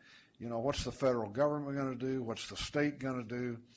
And so there's a lot of, in my own mind, there's a lot of apprehension if we dump a huge amount of money into, one or another pot, and later on there's money available for that pot from some other source. We've made a huge mistake because we've invested our scarce resources in something that somebody's going to pay for anyway. I think the last thing is and I don't know how to address it, but in my own mind, the solution to a lot of what people want or they think we need are more place-based than they are transportation-based. They used to be transportation-based. You know, the idea was, how are we going to get somebody from point A to point B, whether it's from where they live to where they work or where they live to the grocery store or whatever. And, you know, normally I don't read Contra Costa Times editorials, and I didn't read this one. I'm glad somebody put it on our desk tonight because mostly I don't agree with them. But I think this one was remarkable. You know, it criticized our inability to manage growth. It doesn't like Lexus lanes, which I have always agreed with. It talks about motivating people to live closer to jobs. It talks about set limits not on the number of units, but where we place them. This means infill development. And sprinkling funds around to win support without regard to growth-inducing effects is not acceptable. This is one of the more remarkable editorials I've ever seen come out of the Contra Costa Times. And I think if you add all that up, really, I think a lot of what it says is it says that the solutions to a lot of these issues are place-based and not mobility-based. You know, even the last presentation we heard about seniors and people with disabilities, you know, if you're a senior and your kids take your car keys away from you and you live on a cul-de-sac in the suburb, you know, you're in bad shape. So what are we going to do? Well, we're going to provide paratransit. We're going to make sure a bus runs by there because these people have to get from point A to point B. You know, the solution is for people to age in a place where they don't have to depend on all that stuff. I mean, that's what I want to do. And, of course, I'm not going to get old like you guys are, so I'm not really that worried about it. But anyway, I don't have a solution, but I keep thinking that maybe there's some smart person down in Silicon Valley that has an algorithm, you know, if you could say, okay, what are we going to do to make sure this passes? In a perfect world, what are the right allocations? And how do we deal with the future of unknown funding sources? And let's put all that in some algorithm and crank out the perfect plan so I don't have to think about it. That's the solution I want. But, you know, I guess we're going to get there. You know, the kind of the process we're going through is brainstorming this to death, and at the end, maybe we'll come up with the perfect plan. But a lot of competing interests here. This is tough. Commissioner Mitchoff and then Commissioner Thank you. Abelson. I have a few other comments, but I have a lot of respect for Mayor, but I'm sitting here thinking this is point counterpoint. A lot of you used to watch 60 Minutes. I'm not going to get into the vitriol, but I disagree with almost everything you said. I don't put a lot of stock into the Contra Costa Times editorial. I don't know that they talked to one policymaker before they wrote that editorial. And, you know, I'm finding that more and more that with the variety of the regional bodies I sit on, and perhaps a lot of you feel this way too, I'm dealing with a very specific issue, as is Councilmember Durant in Pleasant Hill, and I won't go into the details, but it's just amazing what the public thinks should be done, but when you try and lay over the policy issue of what you're trying to do, it's like a whole new world to them. But anyway, and what I'd say about aging in place, I think that's great, but I'm dealing with an aged mother, and you don't always have the resources to age in place so that all those services are there, and a lot of it has to do around finances. So we do have to take care of the person that lives in the cul-de-sac, at least they're still living in the home with the family or something, to get them from point A to point B. Maybe in the future, as you say, it will change, but that's the reality that a lot of people, a lot of us baby boomers are dealing with today, not only our own children, but our parents. But I want to get back to the PMA. None of you are going to find this surprising. I'm really not very happy with their last bullet point. Again, we are the policymakers. The voters get to vote. The dollars, you know, that's still going to be rounded out. I hear and understand there was a PMA meeting again today where it was expressed to them some of the comments that we had last week, or I guess it's been 2 weeks ago now. But I really don't know why the public managers are getting involved in the urban limit line issue. I really don't. We're cities and we're sitting here and these are our public managers, and I wasn't there, but there are reasons that we need to have this as a policy discussion either here or at our own boards or councils. And I am understanding that our chair, and I see her light is lit, she may be speaking on this, that the Board of Supervisors is going to have a conversation about this. And that's where that conversation needs to be happening, not at the PMA. And I'll be happy to share that with any public manager that I come across, that if they want to talk about the urban limit line in relationship to this sales tax measure, they need to talk to some of their policymakers, and I'll leave it at that. Thank you. Thank you. See, Commissioner Abelson. Yes, And then Commissioner I Taylor. have just kind of a Commissioner straightforward, simple comment, and that really gets back to what Ross was saying, and that is about the complete streets and the elements of the complete street. One thing we haven't, I think, mentioned tonight at all is sidewalks, and there's a great need for funding improvements to sidewalks, because a lot of sidewalks in this county are falling apart, and most jurisdictions don't have a lot of money to fix them because they're pretty expensive to fix. So I just wanted to add that into that category. It is part of the definition, I know. Great. Very good. Thank you. Commissioner Taylor and then Commissioner Arnerich. Yes, in agreement with the supervisor's comment, I got two topics I want to chat about here. Was the urban limit line. I'm not quite sure where you're right. That's probably going to wind up with city councils, with the people that live in those communities. I did a little checking, and I have not found anywhere where the urban limit line has been abused.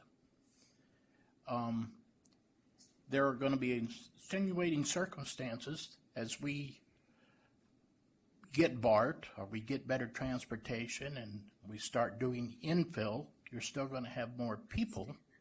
And then I get the word, we need housing. So if you can't build housing, I don't know where we put the people.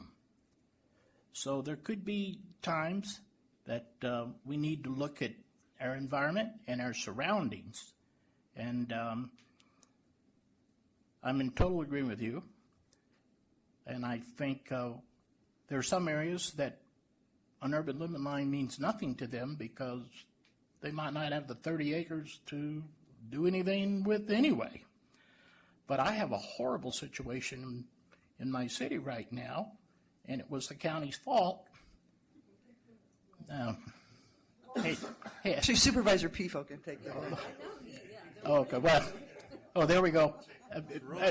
Throw him under the bus. Anyway, I won't go into it, but you know, it has to be addressed sooner or later, and we're trying to address it on a local level. Then the other thing I would like to chat about is I really have concern about the BART, and here's what living in a really far east county, I really enjoy the whole BART. It's a big deal for me to really actually ride BART and go somewhere. Extreme difficulties, if I don't leave my house by probably 4:45, if I can get to a BART station, it's full. I see the BART car go by me half empty because we're at the very end, so we can get on it. But I can't get to the actual BART. So I'm all for giving BART help on some cars, but we really need a place to park because that is huge. So I'll close with that. I don't quite know how we get that in this initiative because BART needs to help us out so we can fill the cars. Commissioner Arnerich, and then Commissioner Peoples, and then Commissioner Anderson. So I was going to go back to the two separate points. The PMA proposal, first of all, that represents the 19 cities. So they've getting information from the RTCPs. They went back and forth. So this is a proposal, counter-proposal, based on also dealing with our environmental friends. So I think from my seat, and I think what PMA is saying, representing, this is our city managers coming back to us saying, this is what they're recommending to the councils, are going to come back to recommend. It's fairly close to what was asked of the 23% return to source, the 6%, and 9%, and it coming back to our TCPs for that. So that, I haven't heard anybody actually say no to that. So I think we're pretty darn close to getting to something, and I think our environmental partners on how that is structured have supported that. But why is there that fifth bullet point? Well, because it was asked of them. It was a question they asked, and they said, we'll recommend to support this, and here's why. Measure J had a requirement for all return to source money to have what? We had to have an urban limit line. We either had to have our voters approve and recognize the existing county one, or you had to go to your voters and create your own. So we did that. So that's a pretty strong nexus to get that money, and that was leapfrogging or becoming more mature from Measure C to Measure J in our growth management nexus between transportation, planning, growth, and trying to make those things balance. So why are environmental partners asking for this? Because there's concerns in East County, who has more land than enough within their current jurisdiction to develop, as we all do. We know the math. We all have all the land that we need for the next 40, 50 years. Independent nonprofit organizations have demonstrated that to us. Our general plans, if you look them all up, it says we have within our boundaries to do that. So while we can't change the legal basis, if this says in order to get your return to source money, cities, by the way, has nothing to do with the county, but there is a return. Well, it does. Let me finish. But to the cities, since this is coming from the cities are saying, we would support that. It doesn't change whether or not the county does it, but the fact is there's no reason for a city to say I need a 30-acre exception because, one, we haven't done it, but there are areas that are outside. So if we have certified our general plans, we submitted in the state, it says in there, we've done our 8 CDs, all of them, without exception, all 19 of the cities says we have the capacity within our current boundaries for the next 30 to 40 years. So in response, the reason it's there, the environmental community, our partners who have been here since Measure C, said they think it's important because they raised a lot of concerns. And it also says, in a way, put your money where your mouth is. If you really believe the general plan that you approved and went to your public and said, I'll certify that with all the environmental work, and we've done all of that, then you don't need the 30-acre exception unless it meets the other standards. It's for a taking, it's for an emergency, and things like that. It only removes one of the criteria. And if that criteria goes away, that's what the PMA is saying they support. So you just want to know why it was there. It was response to somebody. And so from the city's perspectives, no harm, no foul. That is a reasonable That's the request. problem. And I appreciate what you're saying, Newell. And I have no problem with stakeholders coming forward and asking for things. I don't believe the PMA, that's their job. So the environmental community went to the PMA and asked them. The environmental community, cities. But even so, I'm hearing that a lot, and Don mentioned it earlier, there's been more and more discussion on this, and I don't believe that, I mean, you made a perfect nexus. They want money to do their projects, so they'll give in on the 30-acre limit line, but, you know, that's not their place to do that. We'll work on the return to source, so we all know that money needs to be there. I want that discussion here, not at the PMA. That's why it's on the list so that we can react to it, and I want it off the list. Well, so, okay. And that's a good opinion, but we might not all agree on that particular point. So, okay. So, Okay, Commissioner Peoples and then Commissioner Yeah, Anderson. this is actually a question to Russ. I watched a YouTube video of Assemblyman Frazier talking to ABAG with a very nice introduction by our chair, talking about his proposal, which includes an increase in the gas tax, which is where this money should come from. I went to the League of Women Voters event, and Senator Bell talked pretty extensively about his proposal.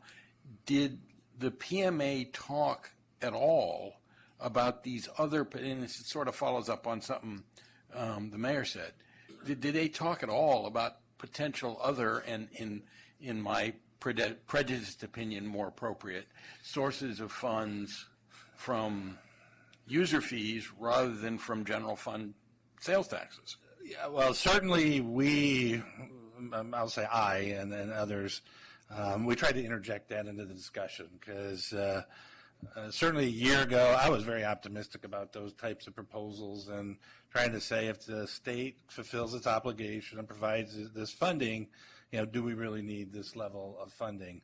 And even MTC has entertained beyond the state has made some statements. I don't know how public they are. If the state doesn't come through, we'll do a regional fix.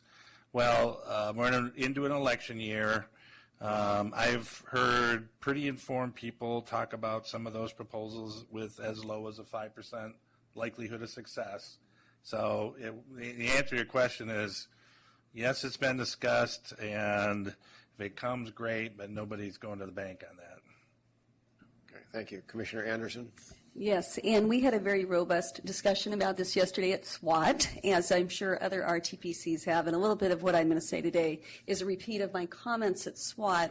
I'm very concerned about the last bullet. I'm again talking about the PMA alternatives, only because, as has been brought up before, we're in the middle of a study right now. The county is in looking at the urban limit line, and to me it's premature to start tweaking the provisions within the urban limit line when we're still in the middle of a study, as was required under Measure L, that we do this. So that's one concern.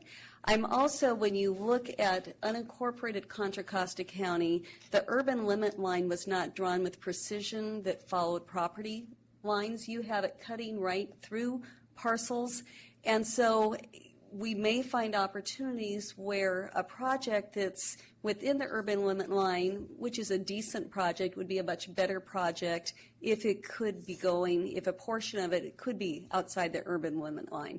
And so from the county's perspective, and again, we haven't had a robust discussion on the Board of Supervisors yet. I will be bringing it forward to our board early in March, but we want to have that ability, that flexibility. And so my comment would be, if in fact we're looking at trying to rein in the urban limit line and that specific provision that takes away the Board of Supervisors' ability with a 4/5 vote to modify it after certain findings, maybe change the findings, make them a little bit more specific, or even reduce the 30 acres before you completely eliminate it, because I do not want to see us turn into a bureaucracy that makes really poor decisions because we don't have that ability. And I think, to the voters' credit, when we put it out there before them, we made sure that they knew that there was some flexibility, that this just wasn't set in stone. And one of the hallmarks of it was that we were going to review it. And now we're saying to the voters, well, we're not going to finish reviewing it, we're just going to change it. To me, that's disingenuous to what the voters approved in the first place. So those are some of my concerns. Again, I recognize that there's going to be compromise going forward, but I want to make sure that we look at these very carefully before we just sort of throw out what we worked so very hard to achieve. And the fact that we haven't even used, apparently, and I've been corrected by my county staff, one project did sort of use it but was never built.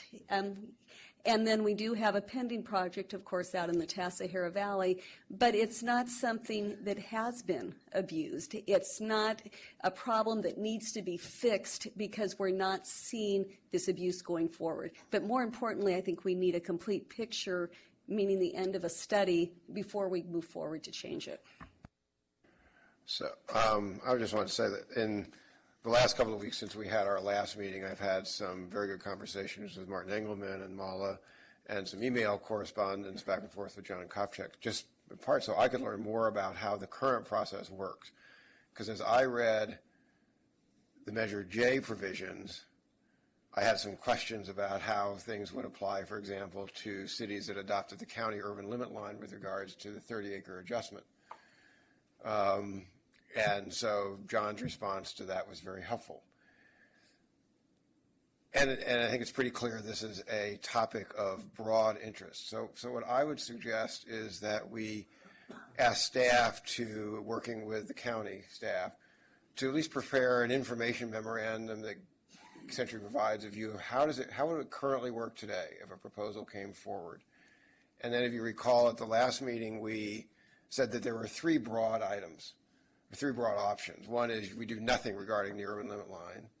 And I can say from attendance at EPAC meetings and the smaller group meetings, that's going to meet with a lot of resistance in the environmental committee, and then also with the building, well, not the environmental committee, and puts at risk Mayor Butt's suggestion that we come up with something that can win an election.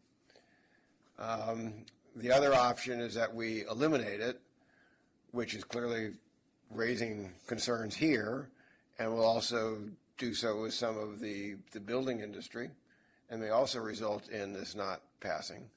And then the third option was that we think through some sort of compromise.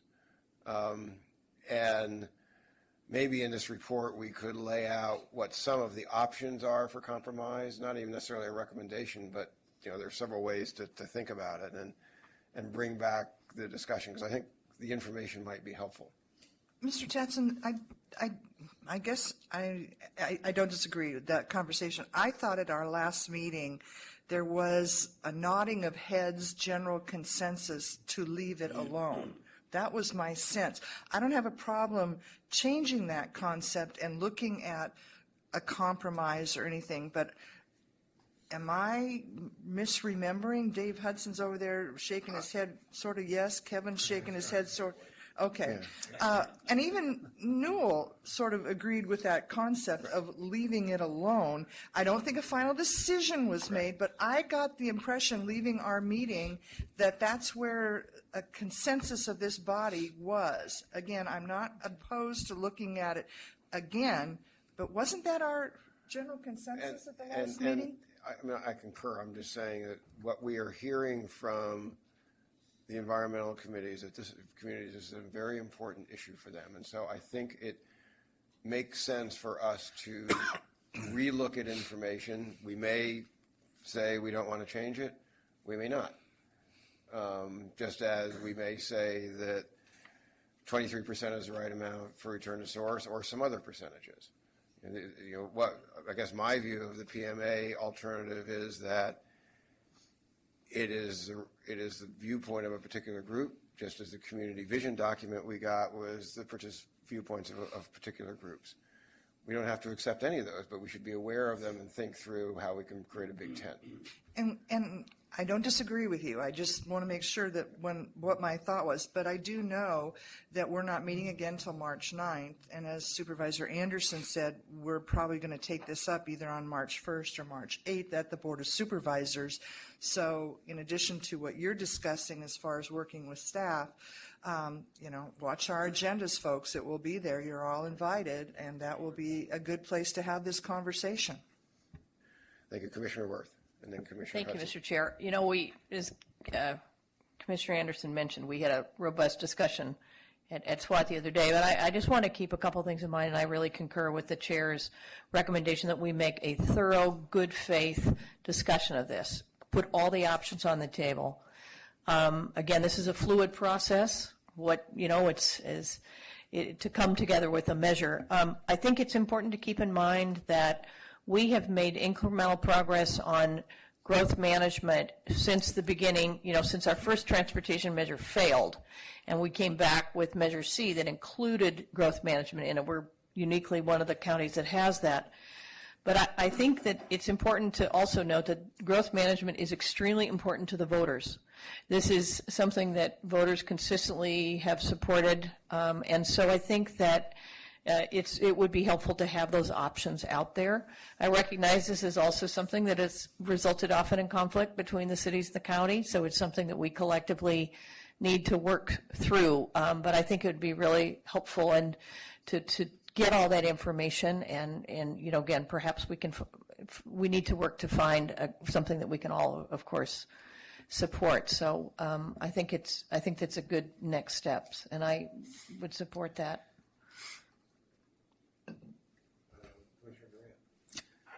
Thank you, Mr. Chair. So I like the framework, if you will, of the current discussion. I understand that there are two very firm views on opposite sides of this particular question, and with good reasons for both. I won't repeat the comments that I made last time about, excuse me, what I think is the pact that we made with the public when we did Measure J. What I would strongly urge is that we don't just look at sort of the common set of alternatives for this, because even those the alternatives that I've heard to date are fairly sort of line in sand in nature, and it doesn't feel to me, very candidly, like there's been enough creative conversation around what's possible. And so, for example, not that I'm suggesting that we do any of this, but the sorts of things I haven't heard talked about.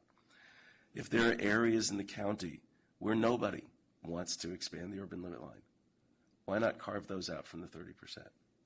If there are cities that have no interest in it or parts of the county where there's zero interest, why not carve those out and say that's an accommodation we can make to say in those places that the 30-acre adjustment doesn't apply. If there are places correspondingly where we know that there is a prospect or a possibility where we would want to avail ourselves, we meaning whoever would make the decision at a particular time, of that adjustment, maybe this is the time to identify those and have the conversation around saying, these are the places we want the adjustments, and then everywhere else no. Maybe the question, maybe one of the alternatives to consider is maybe we don't turn our backs on the compromise that was made with respect to Measure J, but we look at what are the new funding allocations that we're talking about with this measure, and we tie some of this to the new funding that we're talking about, or the new pockets of money. For example, if we're going to go with a 23% return to source instead of 18, maybe the 18's off limits. You still get that no matter what. But for the additional 5, there are some restrictions. Or if you're going to have an additional pot for the 6% or 9%, and I'm just referring to the PMA letter, I'm not endorsing it. If it seems to me that people of goodwill, if you can start the conversation in those places, that there's actually a way to find the things that will work, that will help us to do what it feels like we've all said we want in one way or another. Right? We want growth management. We've committed to it. We've been a county that's been all about that for 30 years. So nobody's talking about trying to pave our way to heaven or anything like that. But I think it's time, given the time we have between now and when final decisions have to be made about whether we're going to actually go to the public with a measure, to sort of get away from these extremes and start to have real, hard, honest conversations about why is it this 30-acre thing feels so important to the environmental community. I've read all the stuff we've gotten. There's detail and specifics missing. Maybe it's time to put those on the table. I've heard from the county, right, that there's places where the 30 acres is really necessary to fix some of the mistakes that were made or some of the broad lines that were drawn. Heck, we talked about that when we did Measure J, right? That everybody knew those were broad, thick lines, not, surgical precision lines. Well, maybe this is the time to actually, get the really fine point pen out instead of the fat Sharpie and draw them. But I really encourage us, because I said this to somebody I met with not too long ago. I'm willing to spend as much time and as effort working really hard to get this thing past this board and to the voters. I'm not really willing to waste time. right? And if all we're going to do is go circle, circle, circle about it, it doesn't make sense. We're all smart people. We've all got lots of other things to do with our lives. So anyway, I'll stop with the sermon there, but maybe it's time to just put the extreme stuff to the side and roll up our sleeves and get to work. Commissioner Hudson? Yeah, I'm not going to repeat what you just said because that's where I was going with this.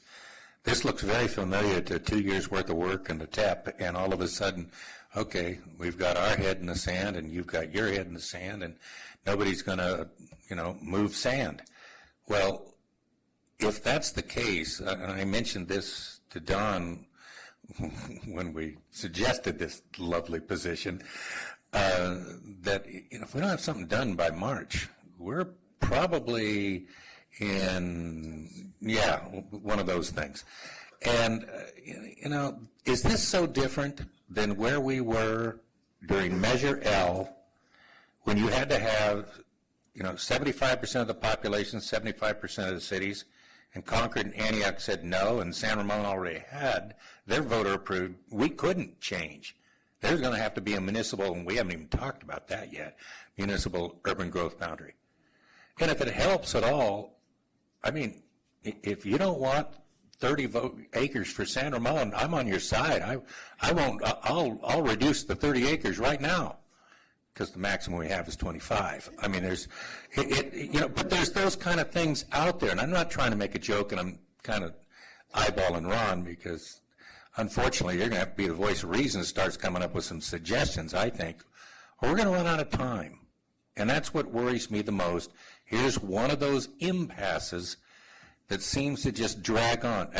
And I can tell you out loud, my suggestion is going to be, okay, Don, at our next SWAT meeting, we come up with, pretty firm, this is where we think it is, this is where, we're flexible, and let's get serious. If it's not going to be, below 23 and, we can't come up with something that's reasonable in that mess, or the 9 or the 6 or whatever else is in there, let's do what we were doing the other day, but firm it up for the second time. No, this is the way we feel and where we are with the urban limit line. I have a real problem with changing the urban limit line from where we are without a vote, because I don't think I can, other than some of the suggestions I just heard. Because I have this feeling that the state's going to say, like Lisa Vorderbrogen was saying, we're way behind on our housing come 2019 or 20, and we're just going to look to Julie and say, okay, make each house we build count for 3, and somehow we can get through this, because I want to remind you, I had 3,700 homes I had to produce in the last cycle. I was dancing when they came through with the latest one. I didn't mind that we lost. In fact, I was kind of laughing when we lost our appeal, but I don't think that's going to happen again. I think be cautious about giving this away in case somebody really tells you, you don't have to do 500 anymore. We'd like 2,500. All right. Other comments and suggestions? Otherwise, this will come back at least once, if not more. All right. With that, any other comments on this item? Okay, then we can move on to item 1.5, which is our last one for the evening. All right, I'm going to ask Denise to pull up a document with the schedule for development of the TEP, and I think this will help with the discussion. And Bill, why don't you come up too? So this graphic here is what we've something we've already discussed in December. Why don't you sit down? And this is what really got us thinking about the need for our special meetings and this accelerated schedule. And I'm maybe a little afraid to talk about this item after that last discussion. So we're in the orange. We're wrapping up the orange phase here. We've, as reported, a lot of good discussions, a lot of areas where we're starting to come together. Still, many areas that we have to work on. To meet the timeline we just talked about, we, staff and our consultant team, we really need to gather the best information that we've take the best of what we've gathered. Many cases we're going to have to use our judgment because there isn't a consensus and daylight something. So that's really the plan here over the next few weeks is I have it in this big stack of paper here somewhere. have a draft that's been developed that we're starting to work off sections. We need to, our commitment to EPAC is that we would spend the next two meetings with them, February 25th and March 3rd, trying to walk through that document. Again, we feel you need to see the complete package before you start trying to pull out individual items and maybe draw some of the lines in the sand on those items. So what that means is that we're going to have, we'll have a document that will be posted with the EPAC agenda come Monday. So that will include all the topics we've discussed here, and it's going to include the other topics that are in the staff report that we haven't discussed here with you guys, but certainly we've discussed them all in great detail with different stakeholders, and we're continuing that discussion. So part of what we want to convey tonight is you're going to see a TEP public Monday, or I shouldn't say a TEP. This is, I don't know how many words I can use, preliminary, initial. It's not really even our draft yet. This is a discussion of a preliminary TEP that through 2 EPAC meetings, I know several RTPCs are going to take that and have some comments, and 3 meetings here through March. So again, we've scheduled 3 special meetings in March. The result of that will be what we'll call the draft TEP. So I think it's very important that we recognize that what comes out Monday isn't fully baked. Don't fall in love with any piece of it, or certainly don't fall in love with the whole thing, because it's going to change quite a bit, where we certainly expect it's going to change. I know in the past I've said we hope that it's 80% or better. I don't know if we're going to get there or not, but allow the process to play out through the EPAC, through the other stakeholder discussions. Promises that we've made to the stakeholders when we come back here in March to ask for your review, we'll identify where we do have consensus point of view, and it may not even be what you'll want to agree with, but at least if we have stakeholder consensus, we'll report that.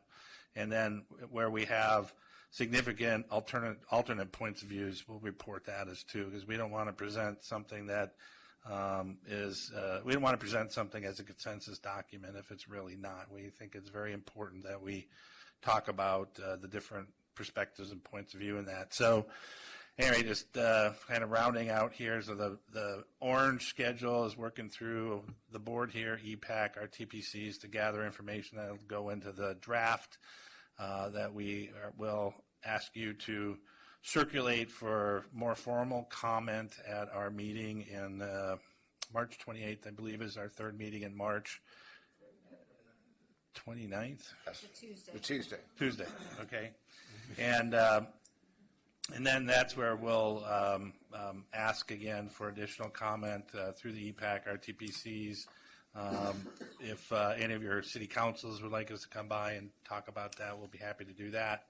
The goal that we need to shoot for to get to the ballot is to have a final plan by May.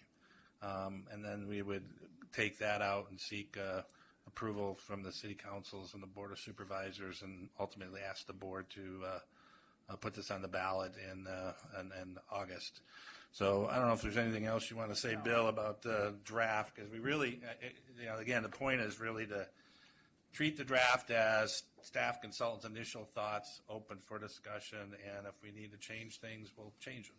Right. No, I would agree with that, and I think it's important to basically acknowledge that it's going to be out. It's going to start discussions. We've heard a lot of discussion tonight and in other places, so that we're going to try to reflect that. We're going to try to use comments in the margin that will acknowledge the various points of view, and we're going to make a stab at a draft that we think is hopefully gets us on first base, so we can start the we're trying to get up to bat and get around the base here. So this is going to be at first base if we're lucky here. So anyway, you'll see it. And what I really want to say is don't overreact. And I would encourage you to encourage all your counterparts to do the same thing. It is a work in progress. It's going to be stamped draft for discussion purposes in as many ways as we can say it. It's a discussion document. Okay. Commissioner Butt. I can't remember. Is there a plan to do any more polling on this? Yeah, that was something I had in my notes. We're sometime in March. We need to take this. What we're starting to circulate beginning Monday, and assuming that's around 80%, and use some public opinion polling in March to help you shape your decision at the end of the month. Well, with or without polling, I think it would be useful, maybe not critical, but it would be useful if you could get together a few people who you really think are credible experts in this area and, sort of look at the final directions we're going and kind of rate some of the options by, a scale of 1 to 10, what in their opinion is the chances of this passing? And, just share it with us. I'm sure we won't agree with them, but because we know more than anybody does because we're elected to be, because we're so smart. But I still think it would be useful just to have that. If somebody can tell me that, if it looks like this, we're going to rate it a 5. If you do this and this and this, we think it might bump up to a 7.5. And I just think it'd be useful to have that information. Yeah, certainly we could do that, and we are doing that on the categories. And, one of the cliches is words matter. So every time we review it with somebody, it's these words really matter, either plus or, take them out. Because at the end of the day, as you said earlier, if we don't pass this, what's the point? Well, just for example, this whole urban limit line argument, I don't want to pick a fight with anybody, and I'm not even going to tell you how I feel about it. But I think if somebody told me, if somebody who's really understands the polling, said if you do it this way, it's going to bump it up 2 points and a chance to get passed. That'd be really important information to have. But